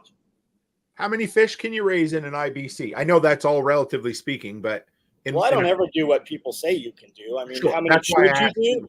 I'm not the dude to ask. Jack or Nicole would probably. So the aquarium ratio is 1 fish inch per gallon of water. Yes. Okay. But I'd always heard that surface area, right? So if you got a tall, skinny tank, because I wanted to do bubble tubes. I wanted to have tubes of water that went from upstairs to downstairs. Yeah. And I'm like, I'm going to put jellyfish in there and have them, have some circulating water blowing up. But when I talked to the aquarium, turns out the best saltwater guy is in Franklin, Tennessee, of all places. That's Stepped perfect. up all the tanks in Dubai and stuff for all the restaurants and hotels. But talking to those guys, it was surface area. Now, when the pond guys were here yesterday, when we were talking to the pond guys, there's 3 ways to calculate it: surface area, gallons, and then he had something else, because the stocking density, our pond is 65 feet deep. It's 3 million gallons, but it's only, a quarter of an acre. So I'm not the dude to ask that. Go ahead, Nicole. Yeah. I was going to say the other thing is it also depends on what you're doing for water quality. So more filtration equals denser fish. And part of what's happening in aquaponics is you are sending that water out and it's filtering. So depending on how much filtration you are achieving, that will determine how many fish you can have. And the entire premise behind aquaponics is overstocking. So you have too much nutrients, so your plants have food. Yep. And then as part of that, what happens sometimes if you're out of balance is you kill fish. Okay. And we run a ton of air. I have 4 air stones. I mean, they're big. They weigh a pound a piece probably in each tank. We have one badass pump that has a manifold, and then we have a distribution block, and we ran silicone tubing. So we have 4 air stones for every tank. We're about to hardwire all that. We're about to hard pipe all that, because what we're having happen is the silicone tubing comes up over the edge of the IBC tote, and after 2 years, it's starting to pinch. Yep. So we're going to have it all above so that it just drops straight into the tanks and just remove more failure points to it. So a lot of air, and then you could always run a canister vac. I mean, you could put like a jacuzzi, hot tub vacuum assembly on there, or any of the aquarium filters. I mean, we ran, big aquarium filters on our bigger tanks, years ago. I just thought of it. I'm going to have a heated garage for the first time this winter. And so that might be I'm just thinking I could definitely square up at least enough space for an IBC tote in there. So maybe we'll experiment and see what happens. My concern would just be, like, I don't know what your garage looks like, but I wouldn't want to bring open top water in this garage here just with humidity. Oh, yeah.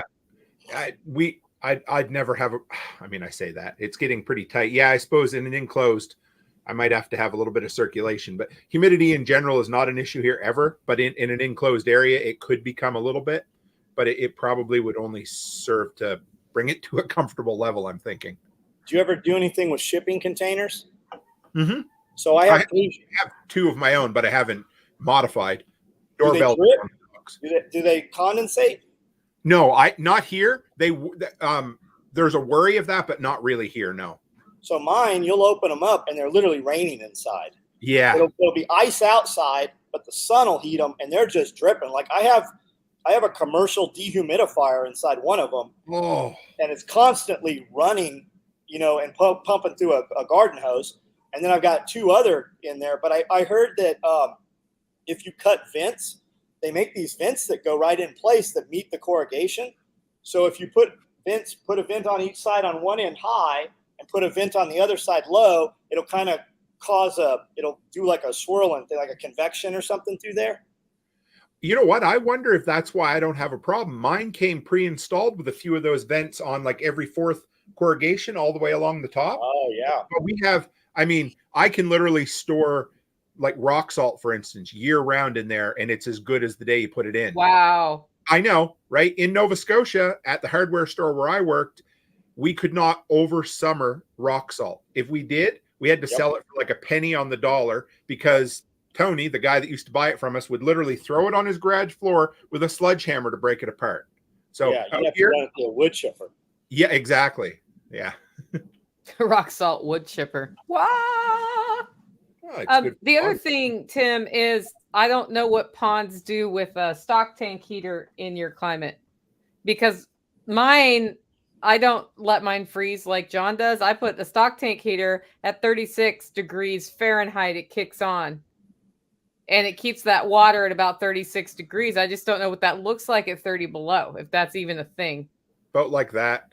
They basically a 4-inch footprint all the way around the stock heater. I have lots of people who have livestock.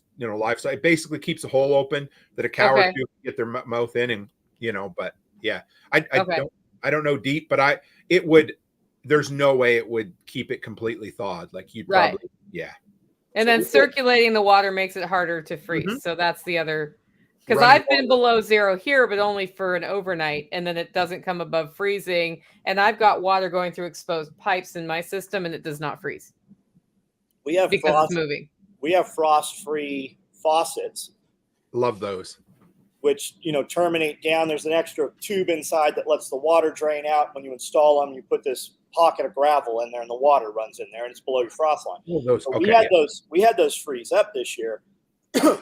So we'd already staged. We brought in a couple of Rubbermaid stock tanks. I think they're 100 so gallons each, and we had 2 of them. And I just would take pictures and fill all the rabbit bottles. We actually moved to bowls in the winter because we have to change them twice a day because they freeze up. But just running a stock tank heater on 200 gallons one day, and then I'd go out and move it to the next one. And while it would just kind of go back and forth, so neither of them were really froze up. We were able to do both tanks with just one heater back and forth. And it adds a little bit of work, but it's a whole lot less work than trying to insulate that rabbit house or, do any of the other stuff that are the options. Did you say you didn't run your home heat or house heat at all last winter, John? Did I hear you right the other day? Yeah, we didn't. So we live here in this building. We have there's a big loft upstairs and an apartment, and it's all natural gas. I have 5 heat and air handlers right here behind these walls. We didn't run natural gas this year at all. Well, we do the kitchen, all the appliance, all the stoves and stuff. Those are all natural gas. But we ran no heat this year. We never even fired in production in the area here. We never turned the heat on. Wow.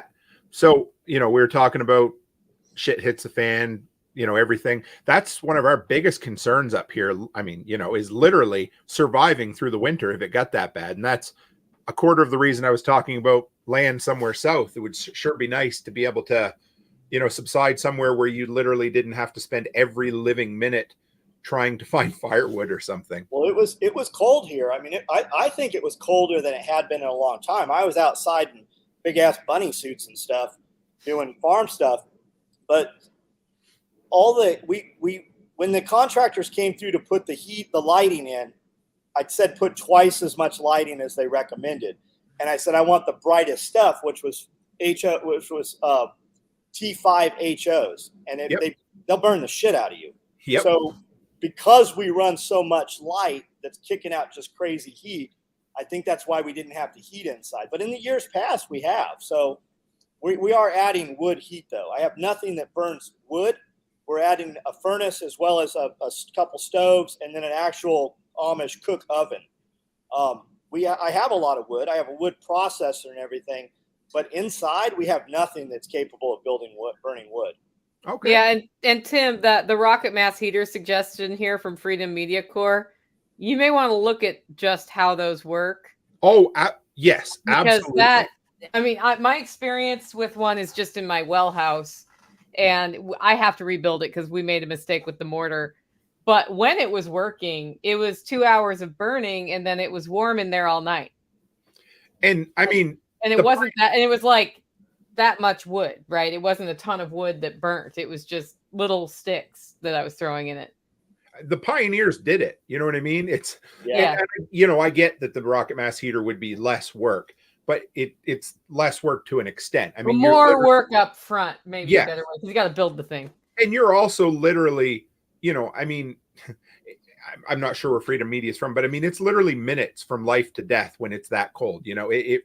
It's a whole nother level of concern that if you run into troubles, you don't have hours, you have minutes. You know what I mean? And it's just a big concern. Like I said, the pioneers did it when they moved to the prairies, so it's possible. But lots of people died, and lots of people lived very, very uncomfortably for a good portion of the year. But the rocket mass heater seems like it would be awesome in the row house, right? So I have I think it's 65 feet by 16 feet, 14 tall greenhouse, row house. And we have a furnace that just came off of a friend's, took it out of a job site and then put in new stuff. But it's a big box that'll be awesome. But it seems like a rocket mass heater would be awesome inside that house. We could extend it a couple months at least, start a month early and run 2 months, on the back end with supplemental heat inside that thing. Yeah. That would be cool. And a lot of there are greenhouse style ones. I don't know if you've seen those, John, but and then you can thermal sink them, right? So you just build a big box around it and you fill that with sand or you fill it with diatomaceous earth. So when the fire goes out, you're still radiating heat out of there. But it's a pretty big box, right? It takes up a lot of room in wherever you're going to have it. Mm-hmm. It's similar to, it's basically, the old cast iron stoves, they would hold so much heat. And this is the same principle, just on a much larger scale. Well, and I have a soapstone stove here. So it's got, 4 or 6 inches of soapstone. It weighs more than 450 pounds because I remember putting it in here. And that thing completely changed my life from a cast iron stove, because I do stoke it at night, but I don't have to. And there's It just keeps radiating for 8 hours after the fire goes out. And there's a huge difference. Like, a lot of people start talking wood burning stoves and they're like, I'm going to go to Tractor Supply and get one. And you can for, $500. Yeah. But the difference between a $3,000 stove and a $500 stove is months worth of this, right? If you have to source that wood, or you have to buy that wood, or you have to put man hours into that wood, those expensive stoves burn a third of the wood that the others do and put out way more heat. That was my other concern I forgot to mention, is lack of fuel here, of course. It is the prairies. And I mean, the amount of energy you would spend to go find any burnable wood really quick, does the town have trees? Yep. But they're going to be gone quick. and then where do you go? The next, because furniture. Yeah, furniture. And then where do you go? I know I'm not trying to be negative. I'm just like, there's certain realisms of living on the prairies that's just a little different. Like, the only trees that are here for the most part are either just little scrub brush stuff or things that have been artificially planted around acreages as windbreaks. So it's just a different mindset. That's all. What the pioneers do, dung? We have people doing forestry here, and they're coming through and cutting the pieces they want, but they only take the vertical, right? Yeah. So you've got these huge limbs that you can't move, but if you get in there with a mini excavator, you can take and load up a trailer, bring them back, and then we're cutting in a manner that with a mini excavator, you just buck them up. We don't even have to use a log turner or anything. We just pick them up with the mini X, chop them to the pieces, and roll them to the gate. And on the wood splitter, it'll lift the biggest. I mean, if it'll fit on there, it'll lift it. So it's all about touching it less and less. And then there's a conveyor, and we're going to take the conveyor and run those into the IBC tote frames. And then we can use the skid steer to move all those cages of wood around, and then because we don't have to buy $80 food grade IBC totes, we'll take those empty totes, cut about 12 inches of the bottom off, flip them upside down, and that's your rain cover on top of those IBC totes, but it's still getting crosswind through the cages, and we can stack them up multiple high. You ever look at those firewood processors? They're like almost an all-in-one with the wood. They'll cut it to length, put it on a conveyor belt. I have a Wolf Ridge Manufacturing. Yeah, it does everything but cut. It's a commercial wood processing unit. I do miss processing firewood. I enjoyed that a lot on the East Coast. We loved it always. So yeah. Wolf Ridge is a great company to deal with. They really took care of us on everything. You guys have somebody up in Canada that makes one. I can't remember the name, but it's like orange and blue. If you look it up, you'll see it. It's the only orange and blue ones out there. But man, I can't say enough good about Wolf Ridge Manufacturing. If you've ever seen Outdoor with the Morgans, that's what they use also. They use that same equipment. Cool. I love picking up gleaned firewood too. We did a lot of that over the years, especially when we were broke ass poor. You would go in where they would harvest, and whatever was left you could have. Another good, I'm sure a lot of people think of this, but slab wood from sawmills I used to buy. Yeah. You could fill up an entire truck body for, back then it was like $15. I'm sure it's a lot more now. It's like 40 now here. It's still great. And that's great wood for the in-between seasons. Like they take 2 years to cure, but they're awesome. Mm-hmm. We weren't sure what was going to happen when the CUFAS started a few years ago. So I bought this with the intention is if we did lose shipping, I would still be able to employ some of my people, and we would just start processing wood and selling firewood should we need to. If we lost shipping, you're going to lose other things, right? And I wanted this unit anyway, so it was just a way to keep my guys employed should that need ever arise. I've just realized that when a redneck takes over your YouTube channel, he starts commenting as you. I was like, I did not write that comment, and there it is in my name. I promise I will not. Oh, wait, that was me doing it, right? Oh, that was you. Okay, that was good. Me. Okay. Yeah, I was like, I thought it was tactical. I was like, geez. I'm a redneck, sure. Yeah, yeah, you're a redneck too. Yeah. I deem you an honorary redneck. I got my neck red when I was in Daytona Beach. I'll tell you that. So I get it because you're logged in as me, so that you can run this when my power goes out. Yeah, all the backup plans. Yeah. Did you see this question about suggestions for storing firewood in a rainy location, Orlando? Cover it over the roof at least. Like we, out east, we would, lean-tos against shops were real popular. Find wasted space, put an angled roof so the wind can get it. South facing so the sun can shine on it, but and up off the ground. So, I mean, this should go that maybe some people don't know, but we always put 2x4s or 4x4s on the ground, run 2 lengths, stacked them. So then you're keeping the rain off, you're letting the air through, and you're letting the sun get to it. Yeah, I can say how I do it here because it's very rainy here without a wood shed, which is that's in the future here, is I put T-posts about 8 feet apart. And same thing, something underneath. I stack the wood and then I just take tin roofing and put it on top with logs weighting it down. And that is enough for it to cure. And it's the same thing. The south can hit the wood pile. The wind is getting through and it cures just fine that way. And it stays very amazingly dry. Like it'll get some side swiping, but I move it from there under cover in the winter for a week or two before it comes in the house anyway. Yep. Works great. Side of a shipping container, 40 feet long. We built an awning coming off south facing. So I have 40 feet of wood, about 6 feet tall, which gives me I have about 4 rows stacked back. Keep in mind, any place you have wood, you're going to have reptiles and you're going to have rodents and bugs. So if you put that against your house, termites will be an issue. So just be aware of that unless you have like a metal building or something. And the biggest the biggest battle with firewood too, people think, it's the rain getting on it, and it kind of is, but it's more getting that moisture, that natural moisture out of the wood. Yeah. So you want that breeze. Exactly. Yes. And just time. Now, if you're in a hurry, if you have ash trees around, you can literally cut ash and burn it from the stump. It'll sizzle, but it'll burn. We did that our first winter in our first house, and it'll work, but just keep an eye on the creosote in the chimneys. Yeah, I had uncured wood this year, and what I did, I had a little bit left from the year before, and as I went into fire season, because I only heat with wood, I stacked wood inside my house, ran the fire with the good wood, and then I just had a rotation of that at all times. And it takes about 4 days in the house. Wood will dry quicker too, of course. Yeah, and it was split, of course, yeah. And then we use rail ties. That's what all of our stuff is stacked on.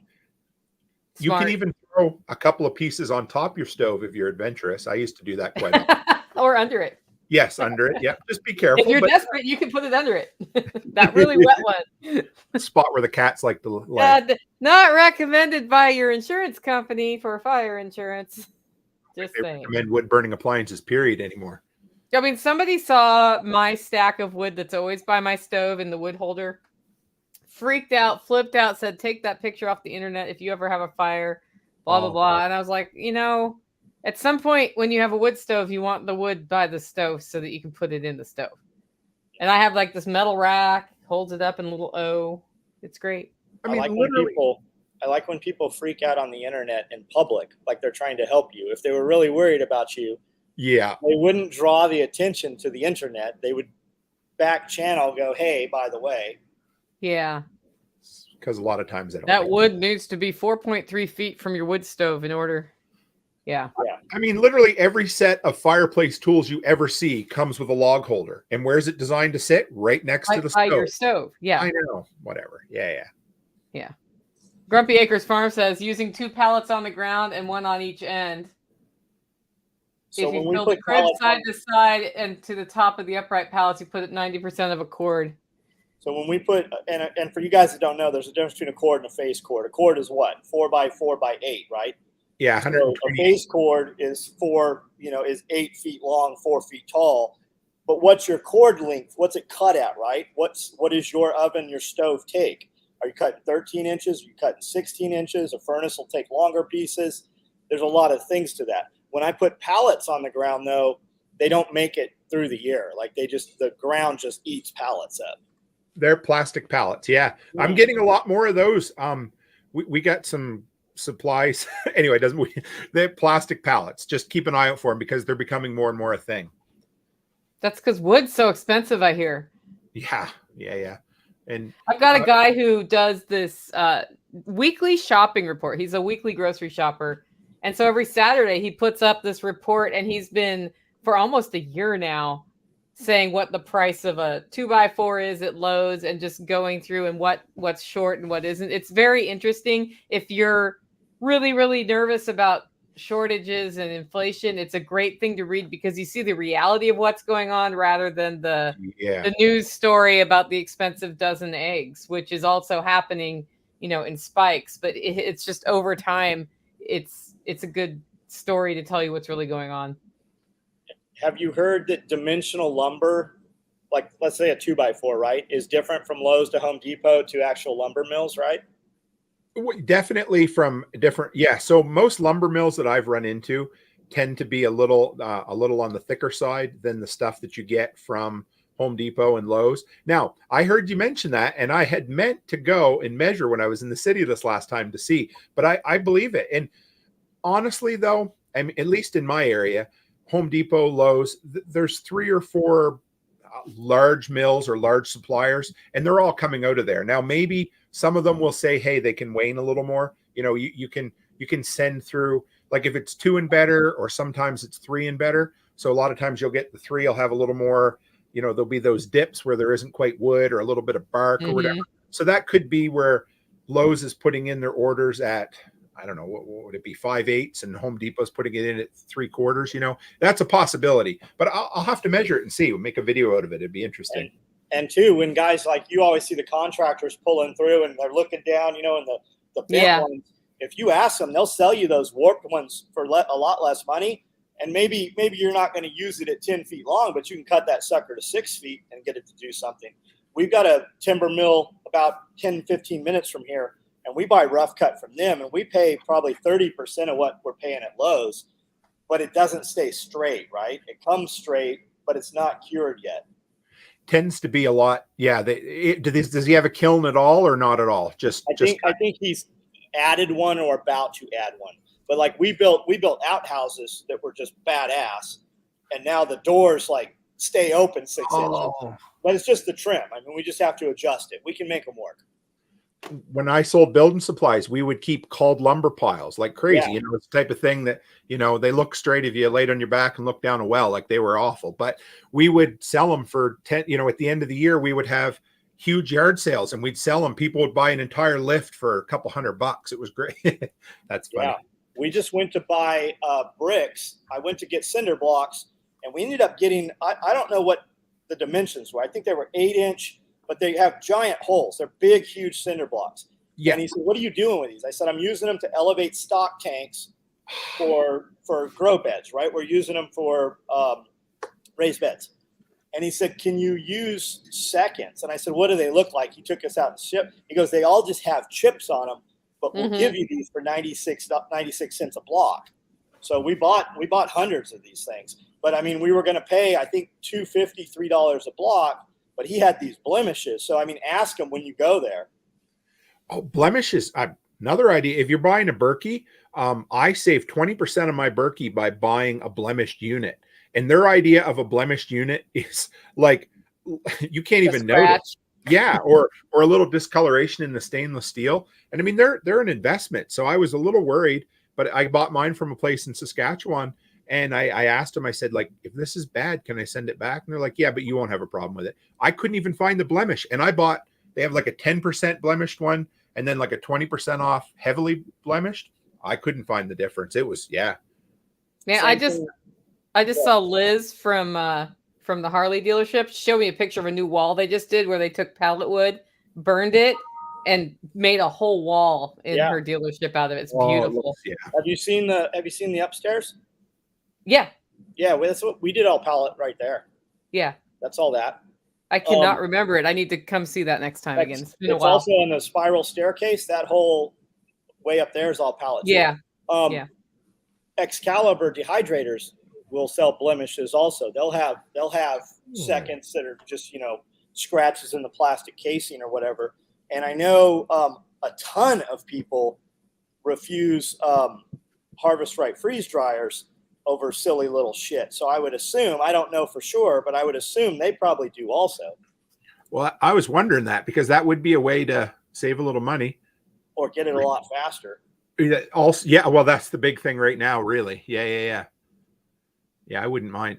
Do you have a pallet tool for pulling apart pallets, John? Or And I've bought everything there is for pulling apart pallets. Like I've done hundreds of feet of pallet walls. I brought the palm thing that pushes them through, the air actuated palm nailer. I have this. That didn't I have this tool. It's as tall as I am. Do you have that one? I've got a big ass pallet tool that pivots and it's made for ripping them apart. Man, I've tried everything. But the pallets, at least all the pallets I see, they're put together with these helica screws, these nails. They're spiral nails. Yeah. They have ridges on them. Like, there's not a tool I've bought that takes these things apart. So my brother-in-law built me one of those long. So mine's about 5 feet long. We made it out of 1-inch oil tubing. So like heavy duty cast iron pipe. He said it'd be Tim proof. The first draft wasn't. I still broke it. But the second draft, he put a reinforced piece of 3/4 inch square tubing on the back. And that thing, I can come onto that because it's about 5 feet long. And I've had the best. I haven't done pallets in a few years, but it was the best one I found for pulling them apart. So I started buying, if you go to Home Depot and I buy them online, I usually buy 20 of them at a time. And you buy busted down pallets. They send you a square cardboard box. All the pallets are out of there. They've cut them apart. Oh. Between, right? So you're getting full-size slats and they give you the runners. And I want to say it's like $20 a pallet, maybe. It's already busted down and it's free shipping. So you buy, I think it has to hit $200, and then a semi truck pulls up out here and they drop these things off.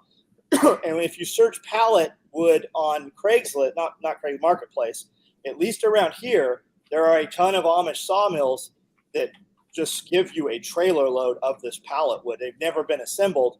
It's where a lot of the pallet companies get their wood from, though. Yes, sir. You ever looked at pine? What do they call it? Pine clapboard or whatever. It's about an 8 package pine. They call it 14 feet in a package. It's shrink wrapped, 8 foot long. A lot of times you can buy cottage grade of that for about half the price, and it works really good. And it's tongue and groove too. I bought a bunch of tongue and groove pine that was super knotty, and then they also have some that has these cool joints in it every couple feet. Yep, and that looks super cool when you stain it up.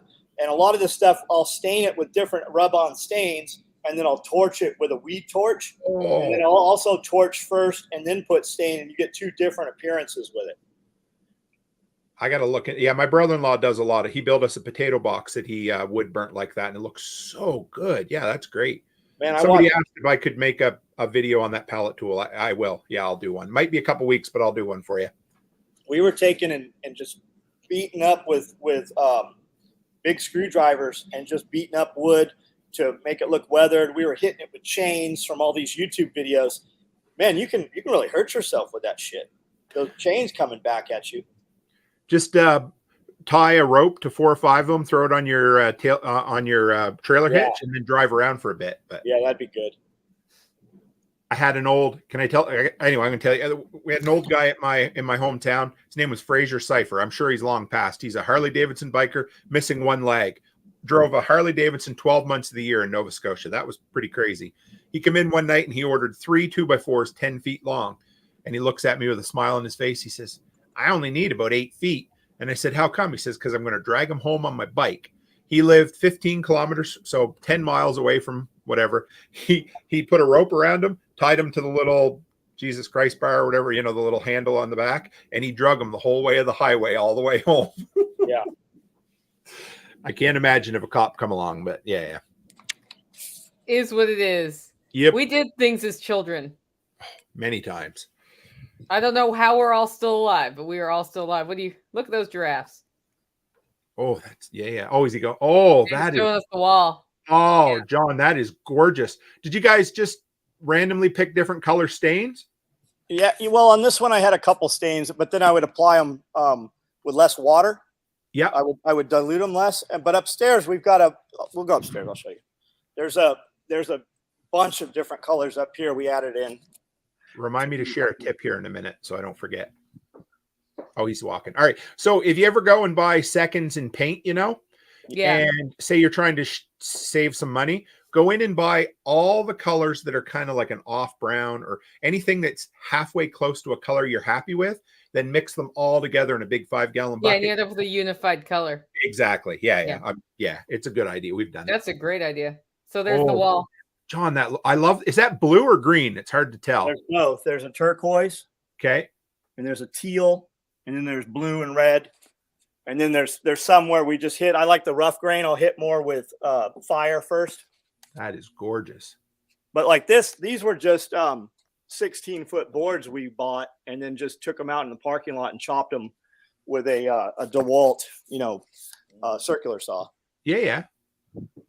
That is nice. You could make, I know you don't need another product to make, but you could make like decorative signage and stuff out of those boards. Yeah, you totally could. And you can get branding irons with your personal brands on them.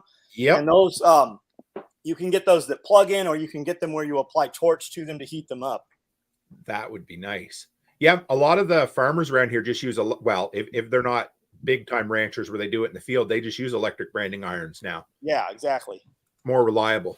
Yeah. Reliable is good. Yeah, except when you don't have power, or you do it like the ranchers do way out in the fields. But yeah, you always have power if you have a generator. That is true. Yeah. And gas. Yes. I mean, all your side-by-sides now have inverters and power on them. Even. Good point. I never even thought of that. Yeah, they do. Our four-wheelers all have 12-volt outlets. All of our trucks out here all have 110 plugs.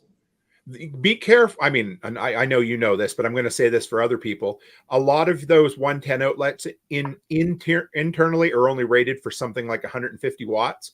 So, like, for instance, I charge my Dewalt batteries. I have a 4-port Dewalt battery charger that's a rapid charger, but I can only plug one battery in at a time on that. If I plug in two, it resets. Problem. So yeah. Now, a lot of the new Fords, I believe, they're putting a plug in the box, and I think those are good for 800 or maybe 1,500 watts. So, yeah, they're worth having, but just be careful you don't burn out an outlet that you shouldn't be overtaxing. That's all. Yeah, I've done that before. I did that pumping up a mattress once, or a kayak or something in my car. Oh, well, and when they're pulling power over time too, they're heating that up, and when you heat it up, it lowers the resistance, I believe, if I got my science right, and then it can cause more current to pull through and blah blah blah, and then boom. Yep. Or you burn no worky. Then you're like, damn it. Cool. Well, what are we? I guess we're winding up. I'm not seeing a lot of questions here. You got anything else you want to cover, John? Or awesome comment. Yeah, I could talk all day. I love it. But yeah. I mowed before we went out, and I'm going back out to mow after we're done. I just come in, change my shirt, dry my face off, and I'm like, okay, I'm good. Yep. Yeah, I got more shit to do this afternoon, which is good. I was going to clean windows, but it's too hot. Another tip: if you want to get into washing windows, follow the sun or be ahead of the sun, and don't do it early in the morning or late in the evening. Otherwise, you'll leave streaks. Yeah, it dries too fast in the middle of the day. Mm-hmm. Yep. Awesome. John, what do you got? I don't know. We're about to another hour here. We're going to film a video. I don't know. I'm going to walk out here and see what we actually have, what's been made, and figure out what's going in the email tonight. I'm sure Amanda's way ahead of where I am. I just go out and do social media photos and go from there. And I'm kind of just waiting for an hour till these guys show up. Awesome. And if you want, you'll do your live tonight on Rumble, right? Me? No, I'm doing a live on Facebook. Facebook. Okay. So 9 o'clock. Live stream on Facebook, as long as Facebook whatever lets you want. I just walk around and show you what we did all day, and the conversation just goes wherever they want it to go. And when the conversation's good, we'll go 2 hours, and if there's not a lot of conversation, it might just be a half hour. When do you get out of YouTube jail? Friday, maybe. Okay. Yeah, we loaded it. It would be Friday. Sometime Friday. So he'll be back, we think, with 2 strikes. I'm not sure. I'm not sure I'm coming back. Like, I'm not sure I'm even going to mess with it. Do you get much income from that stream? I get 0 income from that. Okay. I have over 3,000 videos. I have 26,000 subscribers. I've had 25,000 subscribers for 10 years. Oh they my literally unfollow more people than follow. If you ever watch one of my live feeds, you will see a dozen people every night going, I didn't get a notification. Yep. I went in and I was unsubscribed again. It happened over and over and over. And I've got friends with YouTube channels. You should be growing. Once you hit 25,000, you should be growing 1,000 subscribers every month minimum. Yep. We use programs that adjust the algorithms. We use programs for all of our keywords. Like, we're doing it as a business. And I've got friends that are making like 17 grand a month on YouTube who have channels of our equal size. It's just not propagating. Like, we're probably going to set up another YouTube channel, SOEIRL, in real life, just to do the live feeds. You have to hit 1,000 before you can do any monetization. Yeah. I think you have to hit 5 before you live feed. But that's where the money's at. Like, if you look at Tim Pool or any of those dudes, they're doing 40, 50 grand a night in super chats, of which they get, 60% of. It blew me away. I had Angry American on my show the other day, and it was awesome. And like, it just blows me away that people are willing to just support you with money like that. Like, I did okay in that one show, 1 2-hour show. I made more money in super chats than I'd made probably combined before. And yeah, you just have to have big name, like Angry American. Love his books. Yeah. Oh, what an awesome guy. He's given me a couple of autograph books. I'll plug that. So go to my social. I have two, one that's going out to the general public to be given away, and one that's going to be given away in our book club. But I just want people to post a picture of their favorite book, and I will enter you, and you'll have a chance to win an autographed copy of Going Home. Very cool. And there's a lot of those books. Love it.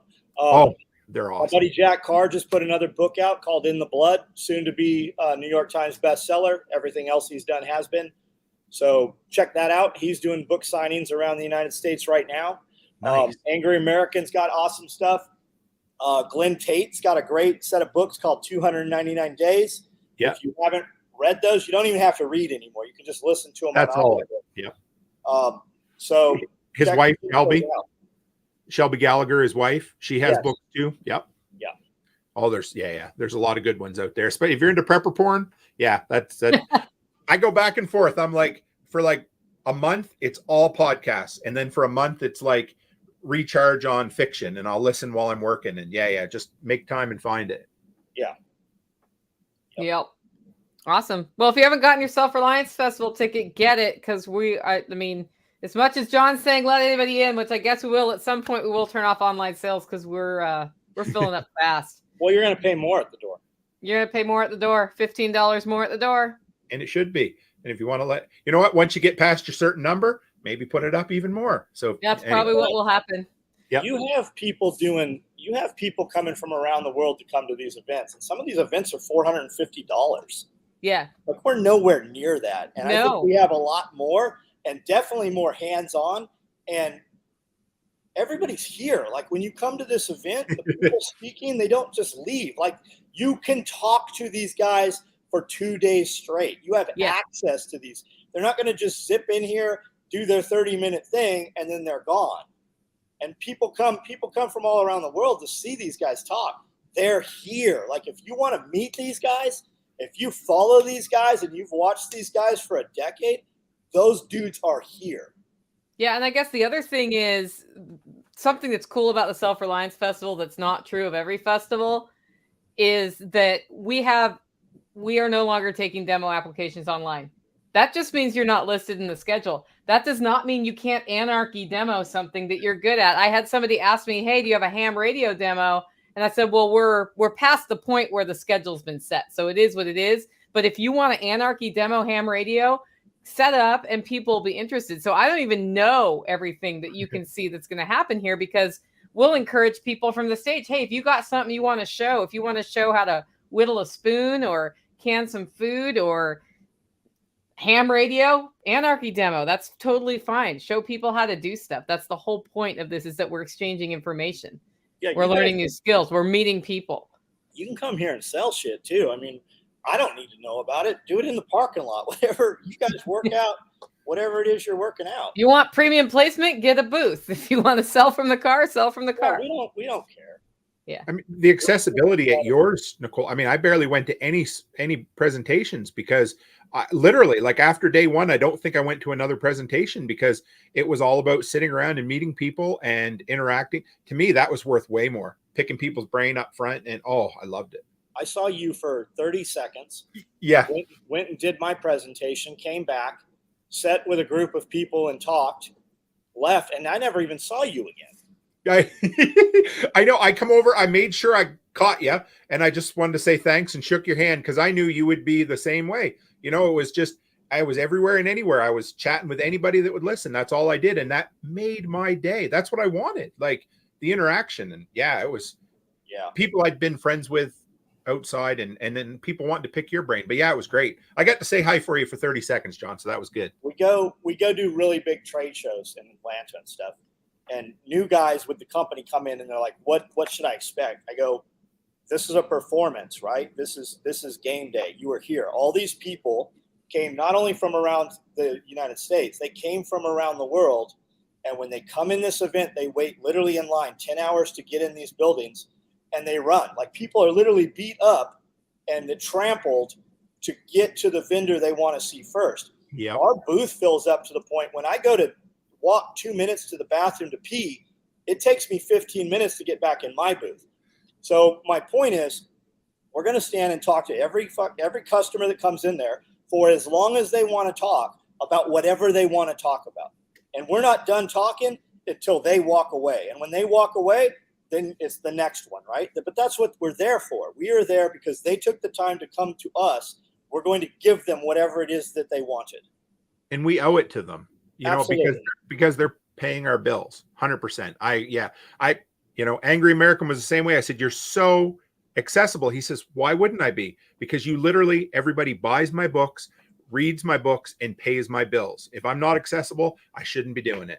And you're right. Absolutely, John. John's Rumble is SOE Tactical Gear, capital SOE Tactical Gear. Yep. And I'm on Instagram, Facebook, MeWe, Locals, Float, and TikTok. TikTok is the only thing. Well, my Instagram grows, 1,000 a week or so. But wow. My TikTok is literally doubling every month. TikTok is where it's at. Any hashtags that I use on Instagram, if I've got 1 million uses on a hashtag on Instagram, there's 4 million on TikTok. Do not overlook TikTok. Like, that is the force right now. Just the guilty look on my face because I'm not using my TikTok. Oh, yeah. I gotta get my butt over there.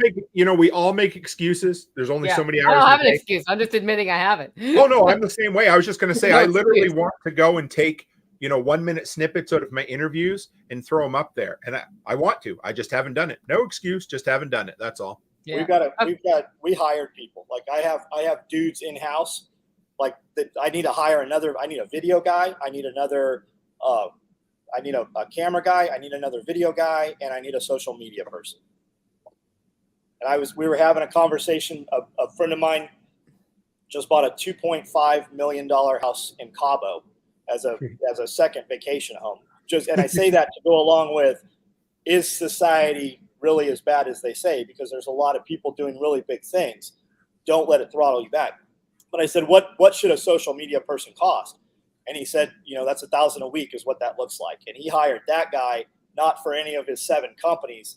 That dude is just following him around and doing his social media.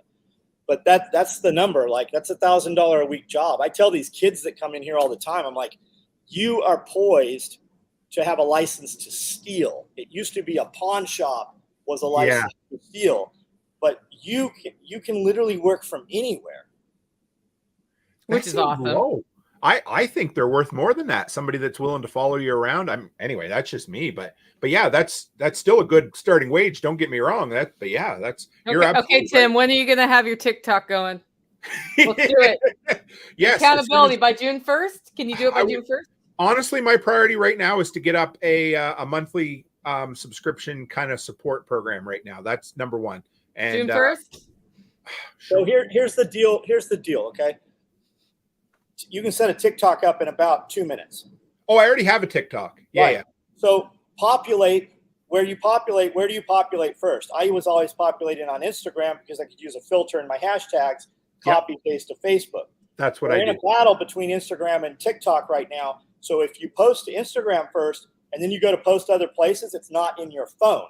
It's not in the folder. So you need to post there first and then populate over. Because what they want you to do is first populate to Instagram and then share from Instagram to these other platforms. The problem is, if Instagram locks you down, all of your shit has gone everywhere. You are I better know. off for the long run posting on each of them individually. All right, I'll do it. TikTok by June 1st. Check June up. 1st. Yeah, I Okay, will. what happens if we don't do it? Do I have to return this box? But all you have to do Did is it show up? Yes. Sorry, John.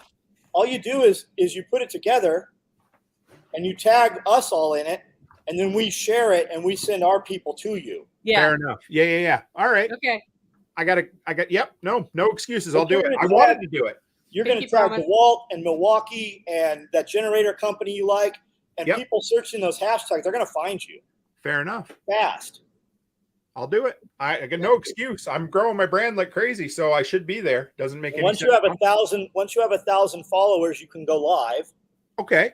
And then once you have 1,000 followers, you can do longer videos also. Like Right. I did a video this morning that was longer, and it wouldn't even post up all the way on Instagram and Facebook, but it went all the way on TikTok. The other crazy shit is when I load to TikTok, it's maybe 60 seconds to load a 15-minute video. Right. When I load to Instagram, it takes 15 minutes to load a 15-minute video. Why? Uh-huh. Why? Oh yeah. 30-day review says if you're doing TikTok, you might as well do YouTube as well. So, okay, I know we've been going way long. One thing I found when I started doing YouTube shorts was it fucked up my, I can say that, right? Yeah. It fucked up my algorithms quite a bit. It really got everything out of whack for a while. So I might even start a YouTube shorts channel. I'm not sure. Just an idea, just throwing it out there in case. How did it mess it up? Basically, anyway, everything runs on a plan, right? And all your numbers. So like I have a weekly video that everybody looks for. So it's that. Yeah. And then all of a sudden, all this stuff is showing up. So it's either filling up people's feed and it's pissing them off, and so they're walking away, or it makes my my views really high, but they haven't separated the analytics yet between the two. So when I did it at Christmas time, I committed to do it for an entire month. It worked on the short term, but I actually saw quite a bit of decrease in traffic for 2 or 3 months after. And I don't know if it was just because of that, but it was definitely a function of that for a bit. You need vidIQ. I've been playing with it just a little bit. I'll get into it more. It's not expensive. They have a free version, but when you go into the paid plan, and I think for $99 a year, enormous difference. Okay. For me, it's a matter of I will invest my time in the place that I get the biggest return in the shortest amount of time, right? So with vidIQ, it puts a taskbar on there. And Okay. everything you look at on YouTube, if you go and look at other people's channels, it'll show you all the back end of how many people clicked it, when they clicked it. It'll give you all the breakdowns on your competition as well as your own stuff. All right. I'm always willing to invest some money in it, especially if it can save me time long term, for sure. Yeah. And the return pays for itself. And then, Jack always talked about fakespot.com, It analyzes the Amazon reviews, whether they're real or not, and gives it an actual ABCD rating. If you apply that taskbar onto your browser, that works all over the place. That fake spot, it works on eBay, it works everywhere. I'll try and that. anytime you go to buy, you'll be on some website you want to go buy something on, that fake spot will pop up and show you other options and the prices. I got to get that for my wife, poor thing. It's great. He's always, anyway, Yeah, I don't buy stuff on Facebook. Or Instagram. Speaking of scams, because it's like this unbelievably cheap whatever. Okay, it's unbelievably cheap. Don't buy it. Oh, they get me all the time with targeted marketing. I have tons of shit around here because of Instagram. I bought a garden gnome that was supposed to be the clown from one of Rob Zombie's movies. He's giving you the finger, and it was a really good price. It showed up, and it was that big. Yep. That's what I get. That's a Rob Zombie has a lot of things in his house that I have. Really? I have the real one. Oh, that's kind of cool. Yeah, I dug his movies. I liked a lot of his early stuff, especially.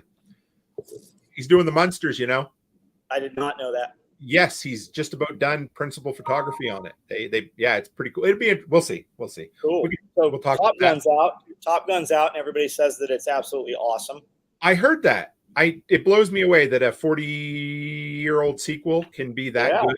And because it's hard to find a good movie right now. I just went and watched Firestarter, and I was so disappointed. I'm a Stephen King fan. Yeah, but Well, Tom Cruise is a zombie. I mean, he'll be making movies in 200 years. Scientology does that for you. He's the head of Scientology, the absolute tippy top. Oh crap! What's his name there? Dirty Mike Rowe just had a lady. She used to answer all his letters for him. She escaped Scientology. What an incredible interview that was! Oh, and Mike Rowe is doing amazing stuff. Yes, he's my I'm sure you've seen it. I keep reaching anyway, but I'm going to get him on my show. I keep saying it, and I've reached out a few times. I've tried some things. I'm going to keep going. So we have a friend named Kelly, and she won one of his scholarships. Okay. He reads her letters pretty frequently. I've heard him read her stuff 4 or 5 times. That's cool. Pretty awesome. Yeah, I think she's going to be at the event here. Kelly Myers is her name. Okay. I will. Yeah. There's a second person who will be there who also is on one of his scholarships, interestingly enough. Who is that? Who's the other one? The Thomas. He lives near me. And awesome. Same thing. His dad always comes with him. So it's a father-son team. He's 19. And that kid is motivated to do some stuff. Yeah. Yeah, she comes from Green Force. I probably should stop calling him a kid. She comes from Green Force Tactical, the holster company, and she's with that family. I've been randomly calling. Awesome. I've been looking up. So I'd like to have John Stossel on my show someday too, just for the hell of it. Yeah. So I'm like, you know what? I need to learn how to do this. So I look up his handler or whatever, and I just cold call, and they're like, they completely brush me off. But I'm like, okay, so what did I learn from this? And I'm going to try again. And that's what I do. You get kicked in the nuts and you go try something a little different. And yeah. You could also try to circumvent the gatekeeper and just communicate with them on live feeds and super chat, pay to put your stuff out there. Yep. I've done that with a couple so far. And sometimes they're busy enough that it gets lost in the shuffle. Other times it works. So I just keep reaching out, and, I reached out to like 25 people in this last month and only one turned me down. A couple didn't get back to me, but you just reach out. You'll find out, like Jesus. Yeah. Do you guys know the Casual Prepper podcast? I don't know the name, but they're like the second largest behind Jack. They're hilarious. Cam and Kobe are their names. I reached out to them, like, yeah, we'll come on your show. I'm like, really? Okay, cool. So they're going to come on and we're going to, talk whatever they want to talk, movies and shoot the shit. They're hilarious. They'll be a lot of fun. Right on. Man Tracker. Do you remember the TV show Man Tracker? Yes. Yeah. He's going to come on too. He's in Albertan. I called him and I'm like, why not? So you just reach out. You don't know who's going to. I'll be back in 30 seconds. Yeah, I know where he's probably going. We were going to end, but yeah, I know what the hell's going. I know. I gotta. Oh, but anyway, yeah. But it's fun. This is such a ride, eh, Nicole? It's yeah. cool. I mean, that's the part. The whole purpose. I didn't know we were going to end up adding a weekly live to the world, right here. And then we started doing it, and people ask interesting questions, and there's something different every week. So I think the format is. It's casual, but you learn a lot from it too. You don't know what you're going to learn, including me accidentally playing the Macarena. I was pulling TikTok up to remind myself on this tab. Apparently, here's what we have learned about TikTok. It has that annoying thing, the automatic playing video with audio on it that messes you up in the middle of your live feeds. Instagram's bad that way. So that box that showed up today, I know that you're on the keto bandwagon again. Yeah, so when you look in it, keto. It's all not keto. I'm really sorry. I didn't think it would be. Okay. And I wasn't awesome. worried. Alice put it all together. She had it half put together before we got back from Tennessee. That's hilarious. She went through and made a whole list. Oh, you'll love it. It's cool. Yeah, I didn't know. It's like my reward to see what's in that box. It's a mystery box. So Becky and I kept checking it. It's been sitting. Oh yeah. Go ahead and tell him. Something I traded. I don't even know what I traded for. Oh, coffee. I traded Tim coffee for this mystery box. Awesome. It arrived. It's full of Canadian goodness, all kinds of random Canadian goodness. You'll love it. And yeah, Alice was so excited because she looked up what can't you get in the US, and she's 12. She put a whole thing together. We went and shopped. She was excited. It was in customs for like a week in LA. I don't know how. Anyway, whatever. No, they didn't open it. So good. So that's good. We put on what it was because I figured if not, they open it and they'll take everything. So yeah. It's Canadian snacks, John. That's what it is. So I'm sure it's 100% keto and on plan and all of that. We just had a viewer customer guy on from Greece sent me a bag of just a mailer full of spices and small bottles of booze. And I was amazed that came through customs. The booze. Yeah. We got, what was it, Nicole, that was in your grab bags? Was it dried tea or something. No, it was freeze-dried smoked green hatch chilies. Yeah, I'm like Hatch I'm green chili. gonna try to take that through customs. Because anyway, I'm sure they would have known what it was, but oh my God, you give them a reason and they just start digging and tearing. And we brought back some cans of Mountain Dew Cooler for my son. 2 of them exploded in the oh yeah, so everything smelled like this gross fruity Mountain Dew. Oh yeah, it was pretty funny. But yeah, it was good. Yeah, I used to come back with bottles of wine from and booze from Germany when I come back from there, and then they changed what you could carry on the plane, right? Because I just carried on, and so I resorted to all of these like crazy packing techniques as you started having to check that stuff under. And one time I came in with a case of wine, and you get your declaration and you say, I have a case of wine, and you're supposed to pay tariff on that. And I get to customs and I hand them, I declared it, and he just goes, didn't make me pay anything. He didn't want to deal with the paperwork, I guess. There was a guy that came up to me at LFTN. He said, I just wanted to say thank you for everything you did. And he brought me it was a 40-ounce bottle of bourbon to take back with me. That blew me away. I was like, holy shit, like that was awesome. And so we like our bourbon here. Oh, I like my bourbon now too. I have for a while. And so I lovingly wrapped it all in really nice. Then we get to the airport and they're like, oh, you can buy. So I bought a bottle of Tennessee or Jack Daniel's cinnamon just to try it. And they freaking wrapped that whole thing in like 2-inch bubble wrap. They put it in a hermetically sealed bag so you can carry it on the plane. I'm like, cool. Okay. But I'm still only allowed 2 40-ounces, one for me, one for Becky, before I have to start paying taxes on them. So, because our taxes are high up here on liquor, but that's a story for another day. Youch. That's a reason to live near the border. Yes, it is. Yeah, they used to do that, especially when pre 9/11. They used to my wife lived in an area where there was a bridge, and if you just drove halfway across and went back, you could buy it all from the duty-free shop. But they've changed the rules on that. They used to do a beer run, and they'd just go halfway across the bridge, do a U-turn, go back, and then they could buy all the tax-free beer they wanted. See, loopholes, guys, loopholes. Oh, I know. State jiu-jitsu, right? We all know that. All right. Well, it's probably about time for us to wrap up, I would guess. Absolutely. Yeah, I got to get back at it. We got to get you back on here soon, though. This was a fun shot. I love it. You guys are easy to talk to, and we have like minds, so I enjoy it every time. And I learn every time I talk to you, so it's great. Bourbon plus one. All right. Hey, Tom L., thank you for the order, man. He said he finally got one of our shirts before it sold out. Nice. Yeah. You got to get on that, man. This shirt's pretty cool, though. How big do your shirts come, John? I know we're done talking, but 5X. Oh, that's plenty big for me. Okay. I'm a big dude. How you slice it? We do 120 pieces. We typically take delivery of them on Monday.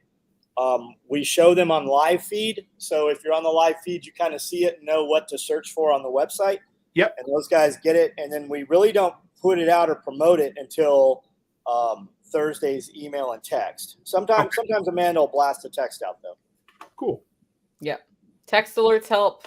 All right. Well, thanks everybody for joining in, and we'll be back next Wednesday. Yeah, next Wednesday. Another live feed, different guest. Really appreciate everybody dropping in. We've moved them from Tuesday to Wednesday because there was a scheduling conflict, and we will keep the first Tuesday on Tuesday. But other than that, it's going to start being Wednesday at 12:30. Thanks for joining in, everybody. Thanks, guys.